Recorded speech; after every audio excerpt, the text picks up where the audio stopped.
थोडस दिले द्यायचं दिले ते सुख पाहता श्रीमुख गोविंदाचे रंगणी रांगत गुलगुला बोलत आसुर रुळत चरणतळे नामावने हाती लोणियाचा उंडा गवळणी त्या तोंडा बोललिया रंगणी रांगत गुलगुला बोलत आसुर रुळत चरणतळे विठोबा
दुःखाचे निवृत्ती सुखाचे ते सुख पाहता श्रीमुख गोविंदाचे रंगणी रांगत गुलगुला बोलत आसुर रुळत चरणतळे.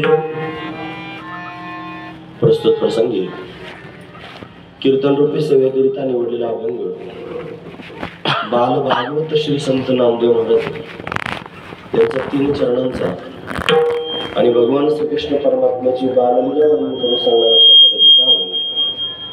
या अभंगामध्ये श्री संत नामदेव महाराज आपल्याला काय प्रतिपादन करून सांगतात तत्पूर्वी आपण इथं संतांना नमन करूया. श्री संताची माथा चरणावरी संताची माथा चरणावरी संताची माथा चरणावरी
श्री संतांची माथा चरणावरी साष्टांग हे करी दंडवत विश्रांती पावलो सांभाळा उत्तरी वाढली अंतरी प्रेम सुख दुःखाचे निवृत्ती सुखाचे ते सुख पाहता श्रीमुख गोविंदाचे रंगणी रांगत गुलगुला बोलत आसुर रुळत चरणतळे.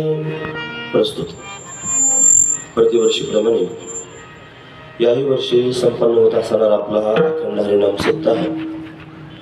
या सप्ताहातील असणारी काल्याची म्हणजे प्रसादाची असणारी भगवंताची कीर्तन सेवा ही अकारण करुणा करून आलं. भक्तकाम कल्पतून भगवान पांडुरंग परमात्म्याच्या अथांग करुणेनं त्याच्या दयेने या सर्व संयोजक मंडळाच्या माध्यमातून समस्त ग्रामस्थांच्या माध्यमातून आमच्या वाटेला आलेले सेवेकरिता निवडलेला अभंग श्री संत नामदेव महाराजांचा आहे.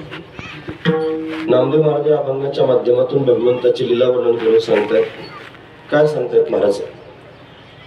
महाराज म्हणतात, अनंत कोटी ब्रह्मांडाचा नायक असणारा भगवान त्याच्या भक्तांना प्रसन्न झाला आणि प्रसन्न होऊन सर्वांना आश्वासन दिलं की मी तुम्हाला भेटण्याकरिता येईल.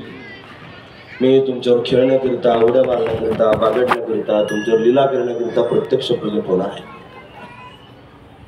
कधी येणार काय सर्व त्यांनी सांगून टाकलं. मग द्वापार युगामध्ये परमात्मा येणार असं सर्वांना कळालं. द्वापार युगाच्या शेवटी सर्वजण व्रजभूमीमध्ये भगवंताची वाट पाहतात. बराच काळ झाला वाट पाहतात, तरी पण परमात्मा प्रगट होत नाही. मग सर्वांना जरा दुःख वाटू लागलं. परमात्मा का येत नाही, भगवान का भेटत नाही, भगवंताचं दर्शन का होत नाही, अशा चिंतेने सर्वजण ग्रस्त झाले. आणि मग अट्टहास करून भगवंताला आठवण करून देऊ लागले, देवा तू आम्हाला वचन दिलंस आम्ही येणार आहोत, तू का येत नाही? मग सर्वांचं म्हणणं ऐकून परमात्मा आणि गोकुळामध्ये प्रगट झाला. गोकुळात आल्यानंतर सर्व लोकांना बातमी कळाली. सर्वजण भगवंत दर्शनाकरिता गेले. देवाला पाय न घातलेले सर्वजण भगवंताला पाहण्याकरिता आले. आणि सर्वांनी भगवंताच्या मुखकमलाला पाहिल्याबरोबर काय झालं असेल, नामदेव महाराज त्याचं वर्णन करून सांगतात. दुःखाची निवृत्ती हे सुखाचे ते सुख, दुःख निवृत्त झालं आणि सर्वांना सुख प्राप्त झालं. देवाचं मुख पाहिलं आणि सर्वांचं दुःख निघून गेलं. पाहता श्रीमुख गोविंदाचे, गोविंदाचं श्रीमुख पाहिल्यामुळे आणि अशा पद्धतीने सर्वांना सुख झालं. एवढं सुखी केलं का म्हटलं नाही, हा लीला करण्याकरिता गेला, सर्वांना आनंद देण्याकरिता गेला. मग काय करू लागला? म्हणजे त्यांच्या अंगणात रांगू लागला. रंगणी रांगत, गुलगुला बोलत, गुलगुलू त्यांनी बोलतोय, त्यांच्या अंगणामध्ये रांगतोय. रांगतो म्हणून त्याला लहान समजू नका. तर त्यांनी बलाढ्य असणाऱ्या असुरांचा निपात करणार आहे. पण असुर रुळत चरणतळी, पायाखाली असुरांना पण मारत आहे. म्हणजे रांगतो पण आहे, गुलगुलू बोलतो पण आहे, असुरांना मारतो पण आहे. आणि गोपगोपिकांचं चित्त वेधून घेण्याकरिता हातात लोण्याचा उंडा घेऊन आणि सर्वांच्या समोर त्यांनी ठुमक ठुमक चालतो सुद्धा आहे. महाराज म्हणतात, नामा म्हणे हाती लोण्याचा उंडा, हातात लोण्याचा उंडा घेतलेला आहे. गवळणी त्या तोंडा भुललिया, गवळणी त्याच्या मुखारविंदाला पाहून त्यांनी भुलल्या म्हणजे स्वतःला विसरून गेल्या. अशी दिव्य अवस्था भगवंताला गोकुळवासी लोकांची करून ठेवली. आणि म्हणून ती अवस्था श्री संत नामदेव महाराज या अभंगाच्या माध्यमातून वर्णन करून सांगतात. असा अभंगाचा सरळ अर्थ पाहण्याचा पण प्रयत्न केला. विठोबा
दुःखाची निवृत्ती सुखाचे ते सुख पाहता श्रीमुख गोविंदाचे. रंगणी रांगत गुलगुला बोलत असुर रुळत चरणतळी. प्रस्तुत प्रतिवर्षी हा सप्ताह या ठिकाणी संपन्न होतो. किती वर्ष म्हणले? 64 वर्ष. वैकुंठवासी गुरुवर्य श्री संत रामराव महाराज देसाई यांनी आपल्या गावावरती उपकार केला. आणि परमार्थाची घडी अशा पद्धतीने बसून दिली. आणि 64 वर्षापासून अविरतपणे आपण त्यांनी घालून दिलेला हा पांडा या ठिकाणी चालवतो. हरिभक्तीपरायण गजानन महाराज जुनघरे, पंढरपूरकर, गुरुवरे प्रभाकर, शंकर पोळ गुरुजी हे सर्व मंडळी यांच्या मार्गदर्शनाने त्यांनी हा सप्ताह आपला संपन्न होतो आहे. आपलं पळशीगाव म्हणजे प्रति पंढरपूर आहे. तिथं त्यांनी भगवान राही रुक्मिणी सहित त्यांनी प्रत्यक्ष विराजमान आहे. एवढं मोठं सुंदर मंदिर आपल्या जिल्ह्यात सुद्धा कुठे असं मंदिर पाहायला मिळणार नाही.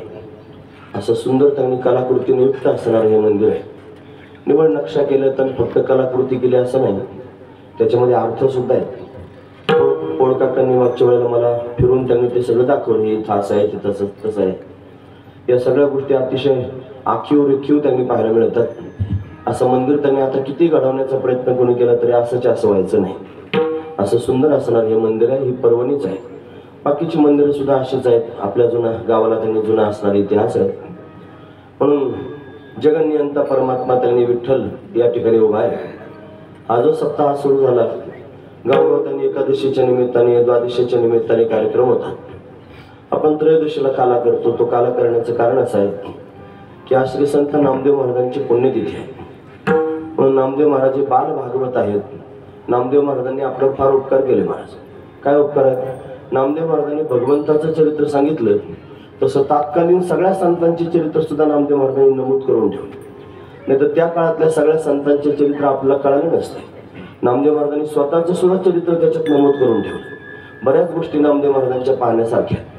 म्हणजे खरं तर नामदेव महाराजांचं मूळ गाव महाराष्ट्रामध्ये नरसी ब्राह्मणी नावाचं गाव आहे. गावाचं नाव आहे नरसी ब्राह्मणी. आणि त्या गावामध्ये त्यांचे पूर्वज अशा पद्धतीने राहत होते. ते शिंपी समाजात जन्माला आले होते. शिंपी आणि कर्मधर्म संयोगाने बाजार करण्याकरिता, व्यवसाय करण्याकरिता त्यांची काही मंडळी आणि पंढरपूर पेठेला आल्यानंतर तिथंच राहू लागले. दामाशेट्टी नामदेव महाराजांच्या वडिलांचं नाव होतं. दामाशेठ असं त्यांना म्हणायचे. त्यांच्या आईचं नाव होतं गोनाई. तुम्ही ऐकतात ना सर्वजण. नामदेव महाराजांचं थोडं चरित्र आपण, आज पुण्यतिथी आहे म्हणून संयोजकांना असं वाटतं की चरित्र नामदेव महाराजांचं सांगावं, गरजेची गोष्ट आहे. ते आपल्याला माहीत असलं पाहिजे. महाराजांच्या आईचं नाव होतं गोनाई. बऱ्याच काळापर्यंत संतती नव्हती. पांडुरंगाला नवस केला होता संतती व्हावी म्हणून. इकडं भगवंताला पण अवतार घेऊन यायचं होतं, धर्मकार्य करून घ्यायचं होतं. मग काय करायचं? पण वैकुंठाधिपती असणाऱ्या भगवंतानं वैकुंठात एक मीटिंग घेतली, बैठक घेतली. आणि त्याच्या भक्तांना सांगू लागला, हे बघा तुम्ही त्यांनी अवतार घेऊन जा, मी तुमच्यावर खेळण्याकरिता येणार आहे.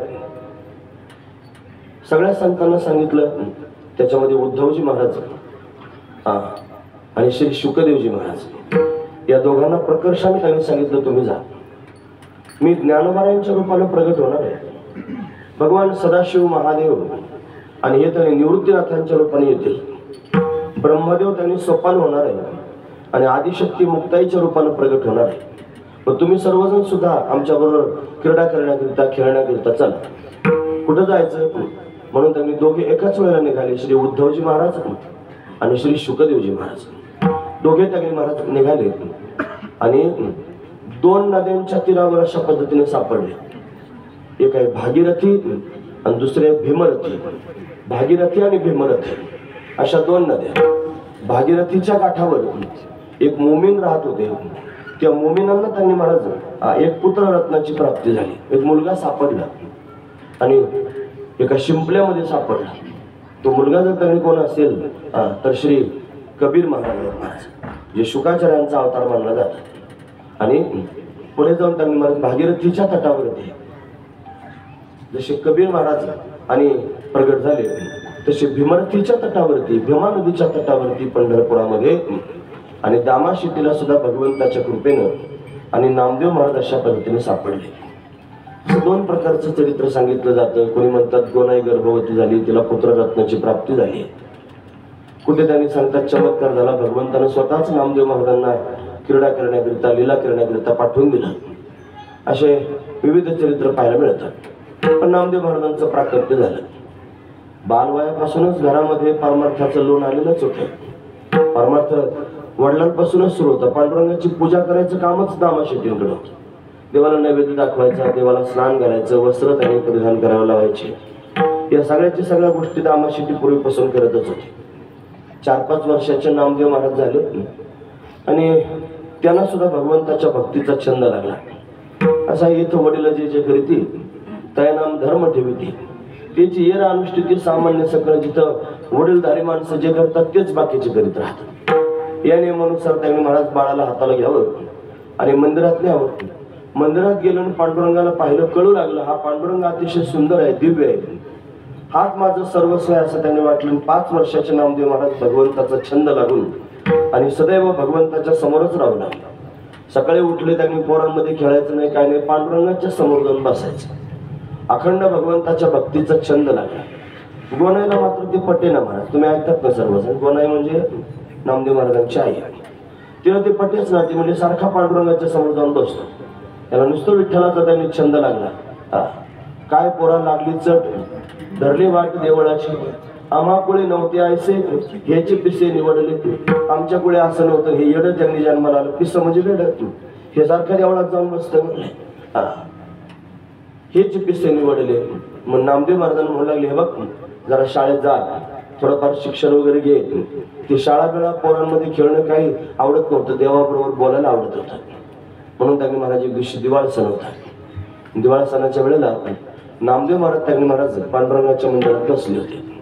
तेव्हा राग आला. घरी आल्यानंतर त्यांनी नाही ते बोलले. नामदेवाला घरी बसवलं, पांडुरंगाच्या समोर त्यांनी गेली गोनाई आणि पांडुरंगाने म्हणली, काळ्या तुला लाज वाटत नाही का? माझं एवढं लेकरू त्या लेकराला छंद लावला, वेळ लावून तुझ्याजवळ त्यांनी बसवून ठेवतच नाही. खबरदार जर पोराला त्यांनी बसवून ठेवलंच तर. देव विचार करायला लागला, मी काय बोलायला जातो का? ते पोरगच येतं स्वतः आणि माझ्याजवळ येऊन बसतं आणि तू त्यांनी मला रागवतेस. मग काय करा, ती आई गेली. थोड्या वेळ नामदेव महाराज परत आले. आल्यानंतर त्यांनी महाराज नामदेव महाराजांकडे पाहून देव बोलायला लागला. देव म्हणला, नाम्या अजिबात मंदिरात यायचं नाही. देव त्यांच्याशी बोलतच होता महाराज, प्रत्यक्ष त्यांनी संवाद करत होता. आता काही दसकटी म्हणतात, देव कुठं बोलत असतो का? देव काय येत असतो का? देव काय दिसत असतो का? तुझ्या पोटात भाव तयार होत नाही, त्याला आम्ही काय करावं? आम्ही काय डोकं आपल्यावर तुझ्या पुढे?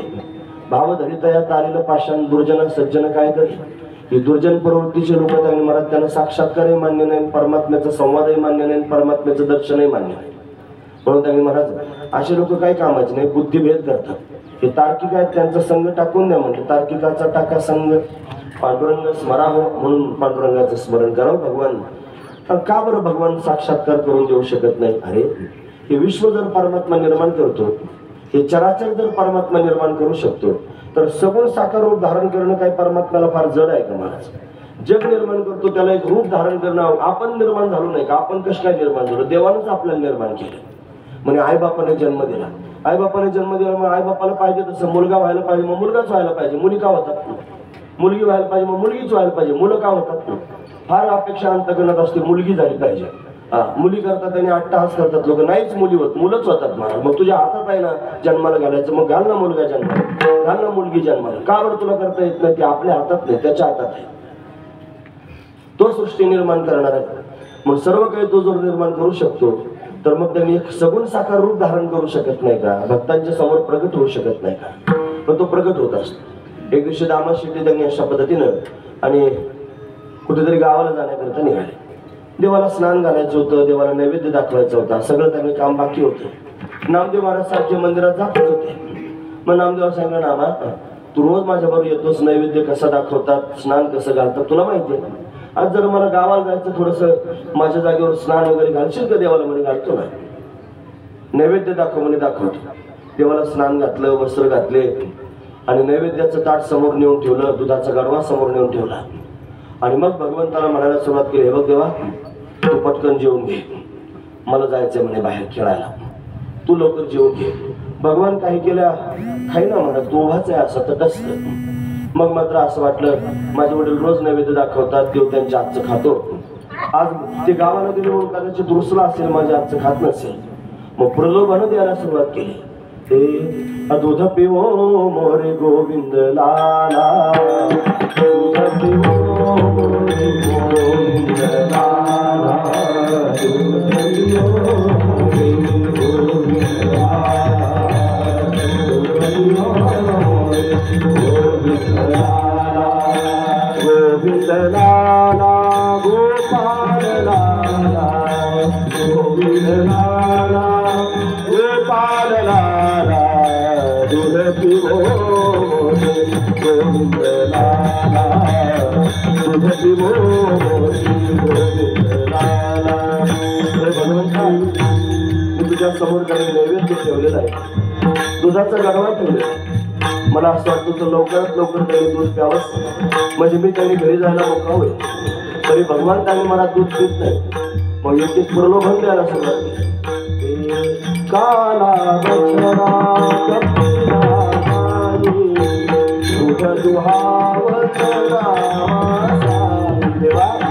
काळ्याचा असं कपिला गाय आहे, माझ्या हातानं दूध काढलेलं आहे, तुझ्या समोर गडवा ठेवलेला, दूध पी ना देवा. तरी पण परमात्मा दूध पीत. मग अजून चांगल्या पद्धतीने समजून सांगायला लागेल. सोने का गडवा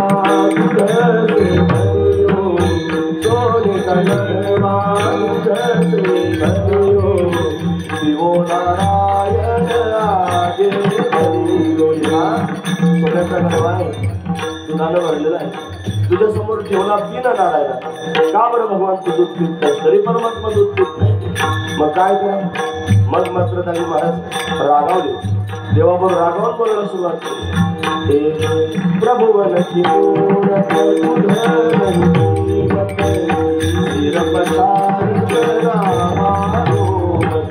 भगवंतांची मूर्ती दूध पीत नाही. नामदेव महाराज डोकं जोडून घ्यायला लागले. तेव्हा म्हणजे आता प्रगट झाला तर बरं, जर दूध पिलास तर बरं, नाहीतर डोकं आपलं घेऊन तुझ्या समोर प्रगट होतं की नाही. जेव्हा खरोखर डोकं आपल्याला सुरुवात केली, भगवंताला करुणा आहे. भगवान त्यांनी महाराज प्रसन्न झाला आणि प्रसन्न झालेला परमात्मा नामदेव महाराजांच्या समोर प्रगट झाला आणि प्रगट होऊन नामदेव महाराजांना सावरून बोलू लागला.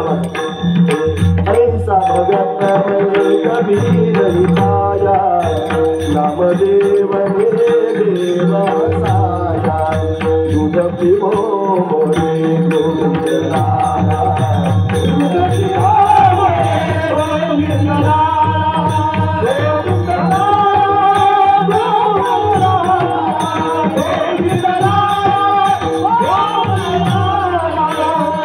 लाला गोविंद लाला गोविंद लाला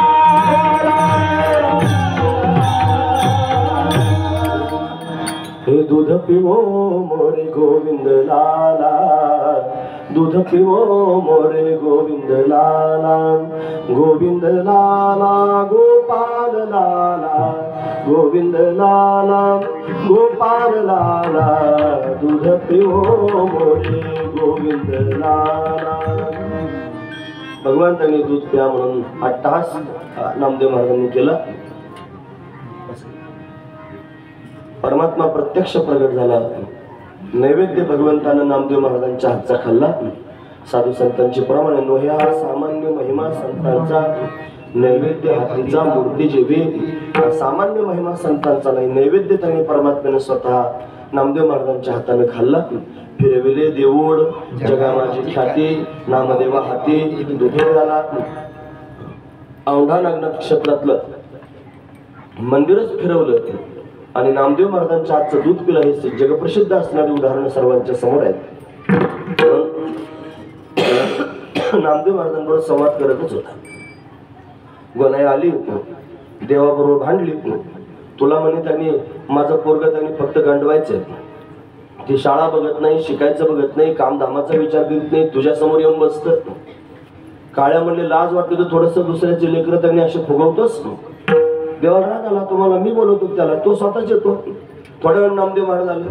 देवाला जायला नाम्या अजिबात थांबायचं नाही, चालता हो. अरे नामदेव महाराज म्हणले देवा सकाळपर्यंत बरा होता, तो काय की बिघडला, लगेच ताबडतोब चालतो म्हणायला लागला. काय झालं मला बाकीचं माहित नाही, गोड गोड बोलू नको, चालता हो इथून.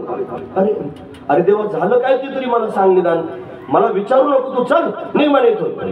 काय परत परत देव तसं म्हणायला लागला. मग नामदेव महाराज काकूळते आले. अरे काय झालं, तुझ्या आईला जाऊन विचार, माझ्या बरोबर येऊन भांडली मला त्यांनी, नाही नाही त्या शब्दांमध्ये माझं तारण केलेलं आहे, थांबायचं नाही अजिबात इथं. असं म्हणल्यानंतर नामदेव महाराज म्हणले देवा अरे तुझ्या वाचून मला कोण आहे दुसरं, तू माझा मायबाप आहेस, तू माझं सर्वस्व आहेस, तुझ्या वाचून या जगात दुसरं कोणी नाही रे देवा, जा म्हणू नकोस. हे मला शहाणपणा सांगू नकोस, निघ. मग नामदेव महाराज पण रागवले. ते म्हणले, वारे एवढ्या वेळापासून का कुळत येतोय, तुझ्या पुढे हातपाय जोडून विनवण्या करतो, तरी पण जा म्हणतोस. मी जाईन बरं का खरंच.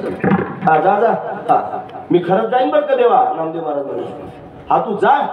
असं म्हणल्यानंतर नामदेव महाराज म्हणले, परत काय बोलून देणार नाही, चाललो लगेच. जा म्हणले, जा. दोघांचं भांडण झालं, देवाचं नामदेव महाराजांचं भांडण झालं. आणि भांडण झाल्याबरोबर छोट्याशा नामदेवानं पाठ फिरवली. आणि पाठ फिरवल्याबरोबर त्यांनी महाराज जाण्याकरिता निघाले. गाभाऱ्यातून बाहेर त्यांनी पडले. देवाच्या काळजामध्ये धस्स झालं, बाप्पा खरंच नामदेव चालला. आता काय करावं, हाका मारायला लागले. ए नामा थांब ना, आता नाही थांबणार. अरे नामा थांब ना, नाही थांबणार आता. लगेच पळायला लागले, महाद्वारापर्यंत गेले. मग तर देवाला चैनच पडे ना महाराज. त्याच्या मागेच देव धावू लागला, पळू लागला. अरे नामा थांब. आता धूम ठोकून पळायला सुरुवात केली. वाळवंटापर्यंत अशा पद्धतीने गेले. निघून जायचं, आता परत तिथं राहणारच नाही, तुझ्या समोर कधीच येणार नाही, तू जा म्हणतोस म्हणून. मग काय केलं माहितीये पांडुरंगाने? पांडुरंग म्हणला, नामा थांब. नाही थांबणार. अरे थांब ना. नाही थांबणार. मग काय केला पर्याय? तुला पुंडलिकाची शपथ आहे, थांब. असं म्हणलं की नामदेव महाराज थांबले. महाराज सगळ्या वारकऱ्यांना पुंडलिक महाराज फार महत्वाचे आहे. पुंडलिकाची शपथ आहे, तुला थांब म्हणलं की भगवान नामदेव महाराज थांबले. थांबल्यानंतर हा देव धावत गेला. धावत जाऊन नामदेव महाराजांकडे पाहू लागला. अरे जा म्हणतो म्हणून खरंच चाललास रे. तू जसं म्हणतोस ना, तुझ्या वाचून मला कोणी नाही देवा. अरे नामा, मला सुद्धा तुझ्या वाचून दुसरं कोणी नाही रे. हे सगळे त्यांनी येतात, माझ्या पाया पडतात. कोणी खडी साखर वाटतंय, कोणी नारळ पडतंय, कोणी शेंगदाणे वाटतंय, कोणी काय करतंय.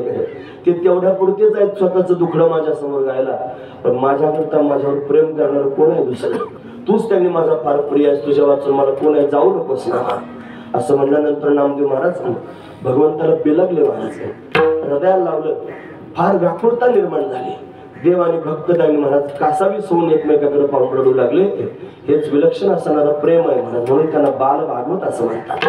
श्री संत नामदेव महाराज हे बाल भागवत आहेत. भगवंताचं एवढं प्रेम त्यांच्यावर. नामदेव महाराज मोठे व्हायला लागले. म्हणे, अरे बघ असं कर, आई वडिलांचं पण थोडं म्हणणं ऐकत जा ना, ते काय म्हणतात ते. मग वेळी आपली शाळा शिकले. आणि मग त्यांनी मोठं झाल्यानंतर म्हणजे काही कामधाम केलं पाहिजे. काय कामधाम करावं म्हणून त्यांच्याकडे पौशात चालत त्यांना कपड्याचा व्यापार म्हणजे त्यांनी शिल्पी होता. पण आपण त्यांनी कपड्याचा व्यापार केला पाहिजे. गाठोडं बांधून कपडे दिले. बाजाराला जाण्याकरिता निघाले. वडिलांबरोबर बरेच बाजार पाहिले होते. बाजाराकरिता त्यांनी निघाले. जात असताना ऊन लागत होतं. डोक्यावर कपड्याचं गाठोडं होतं. रस्त्याच्या कडेला मोठे मोठे दगड होते महाराज. ते सगळे दगड उन्हात होते. नामदेव महाराजांना असं वाटलं, हे दगड किती दिवसाची उन्हात आहे, त्यांना किती ऊन लागत असेल. काय केलं पाहिजे, यांना काहीतरी पांघरून घातलं पाहिजे, ऊन लागू नये म्हणून. ते कपड्याचा गाठा सोडला आणि सगळे कपडे त्या दगडांवर पांघरून घातले. त्याला त्यांनी आणखी दगड घालून उडू नयेत म्हणून असे ठेवून दिले. घरी आले. दामाशेठीने विचारलं, विकले का कपडे? म्हणे हो. पैसे म्हणले सगळे उधार घेतले त्यांनी. उधार घेतले. कोणी कोणी घेतले म्हणजे त्यांचे नाव हो म्हणे, त्यांचं नाव होतं दगडोबा, धोंडोबा असे नाव होते म्हणले. म्हणे मग असं कर, आता उधारी त्यांनी आणण्याकरता जा. म्हणे आता ते कश काय उधारी देतील? म्हणे काय झालं मग? खराब वृत्तांत त्यांनी सांगितलं. म्हणे नाही पण जा ना, आताच्या आता मला पैसे आणून दे. काय करू? गेले. ज्या दगडांवर कपडे पांघरून घातले ते कपडे उडून गेले होते. दगड मात्र तसेच होते. आता त्यांना पैसे मागून काय पैसे देणार होते का? दगडच उचलून आणले घरात. घरात कोंडून ठेवले, आतमध्ये कडी लावून घेतले. दामाशेठी आले बाहेरून. म्हणे आला का वसुली करून? म्हणे वसुली करायला गेलो होतो पण त्यांनी पैसे दिले नाही, मग मी त्यांनाच घेऊन आलो इकडे.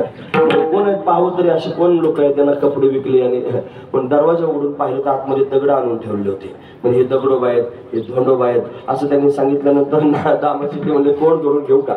ते दगड घेऊन आलं म्हणजे घरामध्ये, याच्यावर कपडे पांघरून घातले. चमत्कार झाला म्हणतात. की ते दगडाची परस झाले म्हणतात. परीस ते घेतलं नाही स्वीकारून नामदेव महाराजांनी. मोठे झाले, व्यवहार त्यांनी करू लागला. आणि मग मात्र विवाह करायचा. पण आता कोण त्यांनी भगवंताचे भक्त, त्यांनी हरिभक्ती परायण नाही, ते फक्त तेवढ्याच कामावर असतात ना. आता चांगल्या चांगल्या नोकरीवाल्यांना लोक पोरं देत नाही, ते हरिभक्ती परायण कधी बघायचे असा प्रश्न त्यांनी होता. म्हणून त्यांनी महाराज कोण आता मुलगी द्यायचं? देवानं त्यांनी महाराज युक्ती केली आणि लांब त्यांनी महाराज दक्षिण प्रांतातून त्यांनी नवरी पाहून आणायचं ठरवलं. देव झाला गुमास्ता. गुमास्ता म्हणजे तुम्हाला गुमास्त म्हणजे मध्यस्थी. तो त्यांनी महाराज सेवक म्हणून अशा पद्धतीने गेला. आता अशी डोक्यात टोपी घातली होती, गोंड्याची टोपी, आणि खाली पितांबर नेसलेला. हातामध्ये काठी, त्या काठीच्या वरच्या टोकाला घुंगर, असा सुंदर शृंगार केलेला, उंच कपाळाला गंध लावलेला, असे नाम मुद्रा त्यांनी लावलेल्या आणि सुंदर त्यांनी रूप भगवंतांनी धारण केलं आणि गेले. म्हणे त्यांनी मी असा गुमास्ता आहे आमच्या मालकांचा. म्हणे कोण तुमचे मालक? म्हणे दामाशिकी, फार मोठे शेठजी आहेत. म्हणजे पंढरपूर पेठात त्यांचं फार मोठं नाव आहे. त्यांचा एकुलता एक मुलगा आहे, म्हणे त्याचा नामदेव नाव आहे, तो लग्नाचा आहे. तुमची मुलगी देता का? अरे म्हणे गुमास्ता तर एवढा भारी आहे, सोन्याची घोंगरं काठीला, वरती ती गोंड्याची टोपी, त्या असा थाट माट सगळा. सेवक जर एवढा त्यांनी सोन्या नाण्याने चमकतोय, मालक कसा असेल? मुलगा पाहायला सुद्धा जायची गरज वाटली नाही. म्हणजे देऊन टाकायची मुलगी आपली. मग त्या मुलीचं नाव तर राजाई. मग लग्न त्यांनी ठरलं, वराड त्यांनी न्यायचं. आता म्हणे किती वराड येणार तुमचं? म्हणे 10-12 एकर तरी तुम्हाला मंडप द्यावा लागेल. एवढा मोठा मंडप दिल्याशिवाय त्यांनी आता तुम्हाला ते भागायचं नाही. आणि असे त्यांनी फार लोक त्यांनी येणार आहेत. आणि ते नामदेवाचं लग्न प्रसिद्ध आहे महाराज. संत वाङ्मयात त्यांनी नामदेवाचं लग्न म्हणून राम हरे हरी असं त्याच्यात आहे मध्ये. तरी आमचे भाऊ म्हणायचे ते राम हरे हरी, त्याच्यातला मधला छंद आहे तो.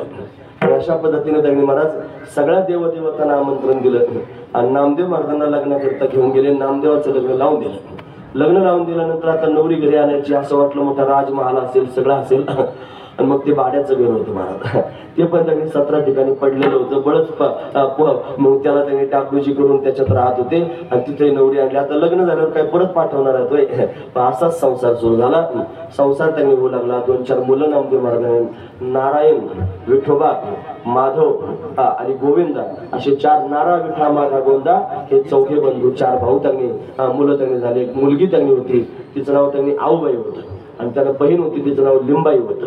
असं त्यांनी महाराज त्यांचा परिवार होता. एवढा मोठा परिवार नामदेव महाराजांचा. त्याच्यात जनाबाई सुद्धा त्यांनी होती गंगाखेडची. परभणी जिल्ह्यामध्ये गंगाखेड त्यांनी तालुका आहे. तिथं त्यांची तिकडची काय मंदिर आहे ना, तेव्हा जवळ असेल कदाचित गंगाखेड. पण गंगाखेडची त्यांनी जनाबाई. आणि ते पंढरची वारी करण्याकरिता पंढरपुरात आई वडील आले आणि तिथंच मरून गेले महाराज. ती राहिली तिथं. मग दामाशेट्टीने आश्रय दिला आणि नामदेव महाराजांची दासी म्हणून राहिली. एवढा मोठा परिवार नामदेव महाराजांचा होता.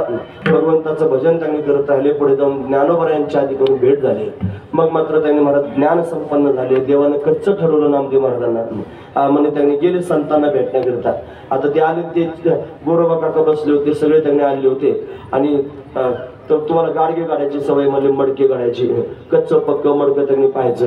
पण ते थोपटणं हातात घेतलं, निवृत्तीनं त्याच्या डोक्यात मारलं. काहीच बोललं नाही, म्हणजे पक्क आहे. ज्ञानोबा म्हटलं पक्क आहे. नामदेव महाराजांच्या डोक्यात जरा जास्त मारलं, ठणकेस वाजलं की टेंगुळ चालू म्हणा. असे कुठं संत असतात का? देवानं पाठवलं म्हणजे संत आले त्याला भेटण्याकरिता. हाणामाऱ्या करतात म्हणजे संत.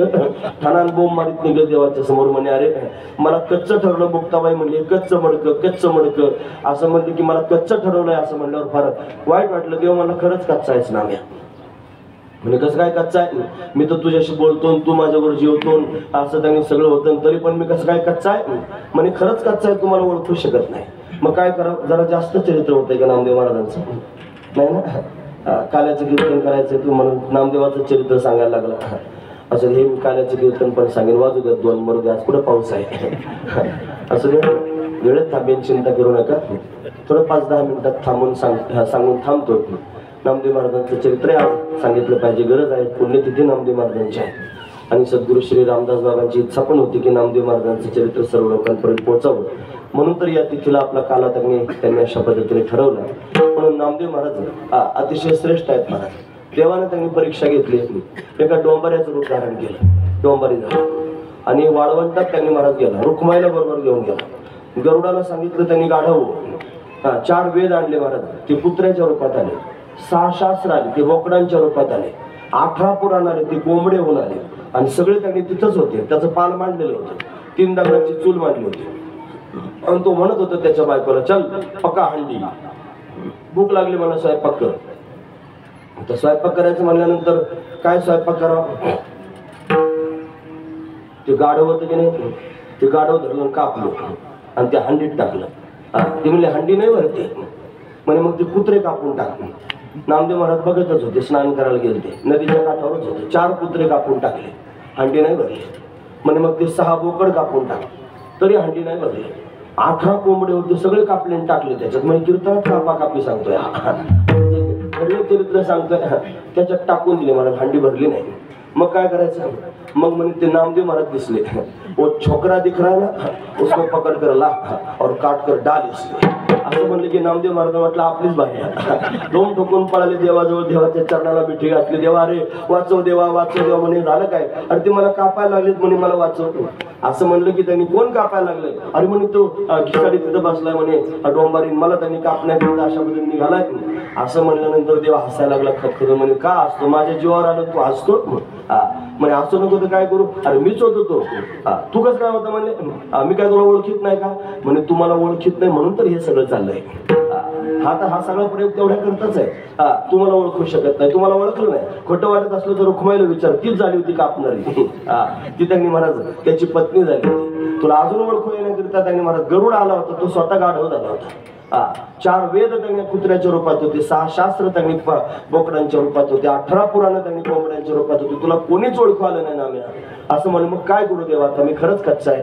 मग सांगितलं जा औंढा नागनाथ क्षेत्रात जा, विसोबा काका आहे ते तुला उपदेश करतील.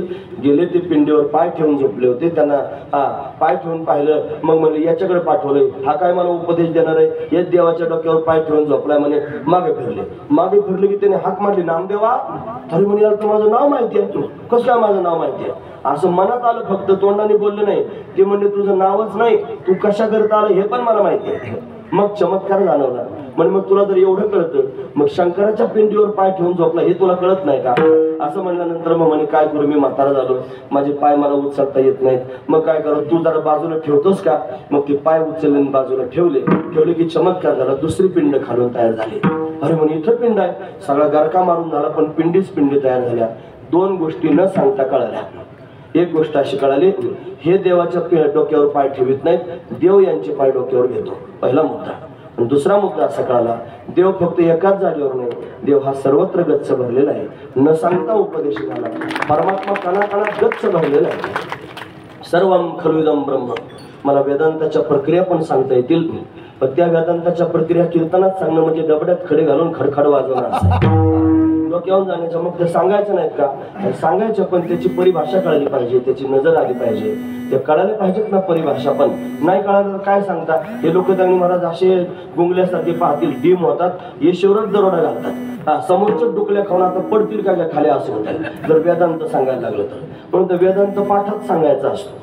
मग मोठे मोठे महात्मे त्यांनी महाराज वेदांत सांगतात. आम्हाला ज्यांच्याकडे श्रवण झालं, परमपूजनीय आदरणीय प्राप्त स्मरणीय मारुती महाराज तुंतुणे शास्त्रीजी मोठा वेदांत त्यांनी सांगणारे आहेत, जे त्यांनी न्याय सांगणारे. त्यांच्यासारखा न्याय आता सध्या कोणी सांगत नाही. त्यांचे जोडीदार होते बाबूराव महाराज वाघ, आता ते वैकुंठाला गेले. मग केवढा पुरुषार्थ त्यांनी केला. ते त्यांनी महाराज पंढरपूरची कालची मोठी एकादशी, त्याच्या आदल्या दिवशी दशमीला त्यांनी शरीर अशा पद्धतीने सोडून दिलं. तुम्हाला माहित नाही झालं? गेले वैकुंठाला. दशमीच्याच दिवशी अशा पद्धतीने शरीर सोडून दिलं. म्हणून आम्ही मोठी वेदांती ही मंडळी पाठ ऐकला पाहिजे, तो पाठात वेदांत ऐकला पाहिजे. कीर्तनात त्यांनी मला कामापुरता सांगावं, एखाद्याला कळेल तेवढ्या पुरतं त्यांनी सांगावं. म्हणून त्यांनी ज्ञान सांगावं कीर्तनात, पण झेपेल एवढं सांगावं. पण नामदेव महाराजांना बोध प्राप्त झाला. तेच नामदेव महाराज आणि बार्शी गावात गेले परतीच्या प्रवासात. आणि बार्शी गावामध्ये द्वादशी सोडण्याकरिता गेलेले असताना स्वयंपाक करत होते. आणि स्वयंपाक करत असताना चपाती तयार झाली होती, त्याला तूप त्यांनी लावायचं राहिलं होतं. टोपल्यात त्यांनी टाकायची चपाती, तो कुत्र आलं, कुत्र ती चपाती घेऊन पळालं. ते पळाल्यानंतर आता काय करावं? मग ती तुपाची वाटी हातात घेतली आणि कुत्र्याच्या मागे पळायला लागले. अरे देवा थांब, अरे देवा थांब, कोरडी खाऊ नको, तूप लावून खा. म्हणजे कुत्र्यात सुद्धा देव दिसला. आधी फक्त विटेपुरताच मर्यादित दिसत होता विठ्ठल, आता तोच विठ्ठल चराचरात त्यांनी दिसू लागला. सर्वाभूती पाहे एक वासुदेव, कुसोने ठाव अहंतेचा नामदेव महाराजांचं प्रमाण आहे. असा बोध नामदेव महाराजांना प्राप्त झाला. बोध संपन्न झालेले नामदेव महाराज ते त्यांनी महाराज आता भक्ती आणि ज्ञानाचा संगम होऊन सगळ्या जगात भक्ती ज्ञानाचा प्रचार प्रसार करू लागले. त्यांचा सगळा परिवार भगवंताचं चिंतन करतोय. वाळवंटात दोघांचा संवाद ऐकला. आणि वाल्मिकाने एवढं त्यांनी लिहिलं त्यांनी वाङ्मय. त्याच्यानंतर व्यासाने एवढं मोठं वाङ्मय लिहिलं. कोण श्रेष्ठ असं त्यांनी चाललं तर म्हणे वाल्मिक श्रेष्ठ आहेत. म्हणजे शतकोटी रामायणाची रचना केली. मग वाल्मिकासारखा कोळ्याच्या जातीत जन्माला आल्या जर रामायण लिहू शकतो, तर माझ्यासारखा भगवंताचं चरित्र गुणांवर का गाऊ शकत नाही? शतकोटी अभंग रचना करण्याचा संकल्प केला. आणि असा संकल्प केल्यानंतर त्यांनी महाराज भगवंताच्या समोर गेले. म्हणे नामा म्हणे केश राजा केला नियम चालवी माझा. म्हणे नाम्या अरे त्या वाल्मिकानं रामायण लिहिलं, 100 कोटी रामायणात श्लोकांची रचना केली, त्याला आयुष्य किती जास्त होतं, तुला मुठभर आयुष्य त्याच्यात 100 कोटी रचना कशी करशील? मग काय करायचं म्हणे, मला बाकीचं काही माहित नाही. सगळेच लोक कामाला लावले महाराज लिहायच्या. म्हणजे नामदेव महाराजांची मुलं, नामदेव महाराजांच्या सुना, नामदेव महाराजांची बहीण, जनाबाई, हे सगळे देव सुद्धा अभंग लिहित होता महाराज. सगळेजण त्यांनी अभंग रचना करू लागले. एवढं सुंदर त्यांनी महाराज वाङ्मय नामदेव महाराजांचं आहे. फार अभंग रचना नामदेव महाराजांनी, विविध विषयांचं चिंतन नामदेव महाराजांनी अशा पद्धतीने केलं. आणि सगळं करत संतांची भेट झाली. मग त्यांनी ज्ञानोबरायांबरोबर त्यांनी अशा पद्धतीनं तीर्थयात्रा झाली. तीर्थयात्रा करून आल्यावर ज्ञानोबरायांना समाधी घेण्याची इच्छा झाली. ज्ञानोबरायांची समाधी झाली, पुढे जाऊन सोपान काकांची समाधी झाली. त्याच्यानंतर त्यांनी महाराज अशा पद्धतीनं पुढे जाऊन चांगदेव महाराजांची समाधी पुणतांब्यात झाली. मग पुढे जाऊन मुक्ताईची समाधी त्यांनी झाली, म्हणजे मुक्ताई त्यांनी चित्कला, ती स्वरूपामध्ये विलीन झाली. मग निवृत्तीनाथ महाराज त्र्यंबकेश्वर क्षेत्रामध्ये थांबले. श्री संत नरहरी महाराज हे भगवंताच्या कटीस्थानामध्ये अशा पद्धतीने गुप्त झाले. नरहरी सोनार माहिती आहे तुम्हाला, इथं सोनार परिवार आलेलाच आहे. पाहुणे मला बघाच त्यांनी भेटले असू द्या, पण त्यांनी कमरेवर अशा पद्धतीनं आणि नरहरी महाराज गुप्त झाले. सगळे संत गुप्त झाले आणि सगळे आपापल्या स्थानावर निघून गेले. मी तरी थांबून काय करू इथे, म्हणून पंजाब क्षेत्रात गेले. 18 वर्ष पंजाबात होते. 18 वर्ष धर्मप्रसार करत होते. तिथं त्यांनी गुरु ग्रंथ साहेब नावाचा ग्रंथ आहे की नाही, त्याच्यात नामदेव महाराजांचे अभंग वाचले जातात, आजही वाचले जातात. एवढं श्रेष्ठत्व नामदेव महाराजांचं आहे. आणि मग त्यांनी महाराज गुमान नावाच्या क्षेत्रामध्ये त्यांनी राहिले, पण तरी सुद्धा समाधी लावून शरीर तिथंच ठेवून दिव्य रूप धारण करून पंढरपूरला पुन्हा वारीला येत होते. असं दरवर्षी त्यांनी महाराज त्यांचं येणं पंढरपूरच्या वारीला होतच होतं. म्हणून त्यांनी महाराज आता बराचसा कालावधी लोटला होता, आता समाधी घेण्याचं ठरवलं होतं. म्हणून त्यांनी महाराज नामदेव महाराजांचा संपूर्ण परिवार आणि त्या महाद्वाराच्या पायरीमध्ये अशा पद्धतीने गुप्त झाला. नामदेव महाराज वारीला आले, दिव्य ज्योतिर्मय स्वरूपामध्ये आले, दिव्य रूप धारण करून भगवंताच्या समोर उभे राहिले, भगवंताशी संवाद अशा पद्धतीने केला. आणि आता थांबायचं असं ठरवलं. नामा म्हणे आम्ही पायरीचे चिरे संत पाय हिरे देतीवरी, म्हणून पायरीमध्ये अशा पद्धतीने गुप्त झाले. एक सून बाळंतपणाला गेली होती, ती त्यांनी महाराज तिला मुलगा झाला होता, बाळंतपणाला गेली म्हणून बाकीचे सगळे परिवारातले लोक त्यांनी महाराज देवाच्या समोर गुप्त झाले. मी तरी का राहू म्हणून त्यांनी घाईघाईने ते लेकरू घेऊन आले. लेकरू घेतलं आणि पांडुरंगाच्या दिशेने फेकलं. तुझं तू सांभाळ, मला त्याच्याशी काय गेलं नाही, मी पण चालले. ती पण त्या पायरीमध्ये गुप्त झाली. आणि अशा पद्धतीने सगळा परिवार पांडुरंगाच्या समोर त्यांनी स्थिरावला. आणि तो जर दिवस कोणता असेल तर तो आजचा दिवस आहे, नामदेव महाराजांच्याच पुण्यतिथी आहे. म्हणून त्यांनी असं दिव्य चरित्र नामदेव महाराजांचं संक्षिप्त रूपानं आपण त्यांनी श्रवण केलं. त्याच नामदेव महाराजांनी आपल्यावर उपकार करत भगवंताचं चरित्र आपल्या सर्वांना सांगितलं. काय चरित्र सांगितलं भगवंताचं? भगवान अनेक अवतार घेऊन येत असतो, अनेक युगांमध्ये त्यांनी प्रगट होत असतो. भक्त त्यांनी तपश्चर्या करतात. युगानुयुग तपश्चर्या करणारे भक्त, त्या भक्तांनी तपश्चर्या केली. त्या तपश्चर्याचा परिणाम त्यांना बोध प्राप्त झाला. बोध काही सहजासहजी प्राप्त होत नसतो. त्या आर्यागऱ्याला कोणी रस्त्यानं चालला आणि त्याला बोध सांगितला आणि सांगितलं तत्वमसी, ते म्हणते ते तसलं मला काही समजत नाही. मग त्याला अंधारून गोंजारून त्या अधिकारापर्यंत न्यावं लागतं. ब्रह्मज्ञान प्राप्त होण्याकरिता ब्रह्मज्ञानाचा अधिकार झाला पाहिजे. शास्त्र असं म्हणतं, ज्या मनुष्याने या जन्मी किंवा पूर्वजन्मी निष्काम कर्म आणि निष्काम उपासना करून अंतकरणातील मल आणि विक्षेप हे 2 दोष निवृत्त केलेले आहेत, आणि आवरण नावाचा दोष ज्याच्या चित्तात आहे, आवरण निवृत्ती करता जो साधन चतुष्टय संपन्न आहे, तोच ब्रह्मज्ञान विचाराचा अधिकारी, असा अधिकारी आहे. मग अधिकारी पुरुषाने काय करावं? ज्ञानार्जन करावं. ते ज्ञानार्जन करत असताना कसं करावं? ज्ञानाची 10 साधन आहे. तुम्ही ऐकतात ना सर्वजण? हे पण मी थोडक्यातच सांगणार, पण मला क्रमप्राप्त वाटतं म्हणून सांगतोय. 10 साधनं ज्ञानाची आहेत. काय साधनं आहेत? यज्ञादी कर्म आणि उपासना. त्याच्यानंतर त्यांनी महाराज म्हणजे विवेक, वैराग्य, समाधी, षटक आणि मुमुक्षुत्व. त्याच्यापेक्षा अंतरंग साधन आहे श्रवण, मनन आणि निधिध्यासन. आणि त्याच्यापेक्षा अंतरंग साधन आहे तत्व पदार्थ शोधन. म्हणजे त्यांनी महाराज विवेक म्हणजे सत्संगतीने आत्मा अविनाशी व क्रिया रहित असून तद्व्यतिरिक्त सर्व चंचल व विनाशी आहे, या निश्चयाला विवेक असं म्हणतात. वैराग्य म्हणजे काय? इहलोकापासून ब्रह्मलोकापर्यंत अनुकूल मानलेल्या भोगांविषयी होणाऱ्या त्यागाच्या इच्छेस वैराग्य असं म्हणतात. अशी प्रत्येकाची स्वतंत्र व्याख्या आहे. तुम्हाला आतापर्यंत चांगला बोलत होता, आता काय झालं याला, हे असं सांगायला लागलं समजत नाही महाराज लोकांना, पण शॉर्टकट मध्ये सांगतोय. म्हणून त्यांनी 10 साधन आहेत. मग श्रीगुरूंची प्राप्ती व्हावी, श्रवण करावं, श्रवणाच्या माध्यमातून त्यांनी बोध प्राप्त व्हावा. विचाररूप श्रवण आहे, संबंधरूप श्रवण आहे. संबंधरूप श्रवण म्हणजे काय? काना वचनाची भेटी, सरिसाची काही किरटी आणि वस्तूची होणी उठी कवून युकुजो. मस्तकावर श्रीगुरूंनी हात ठेवावा, त्याला त्यांनी कानामध्ये महावाक्याचा उपदेश करावा. म्हणजे श्रीगुरूंनी उच्चारण केलेल्या महावाक्याचा श्रोत्राशी संबंध रूप प्रथम श्रवण हेच अपरोक्ष ज्ञानास हेतू आहे. म्हणून अपरोक्ष ज्ञान त्यांनी प्राप्त होतं. मग तत्त्वम असे ते ब्रह्म तू आहेस त्याला सांगितलं की मग त्याला बोध प्राप्त होतो. अहम ब्रह्मास्मी मी ब्रह्म आहे असा बोध अंतःकरणात त्याच्या प्राप्त होतो. भागत्याग लक्षणा करावी लागते. म्हणजे तत्वमसी महावाक्यामध्ये 3 पद असतात.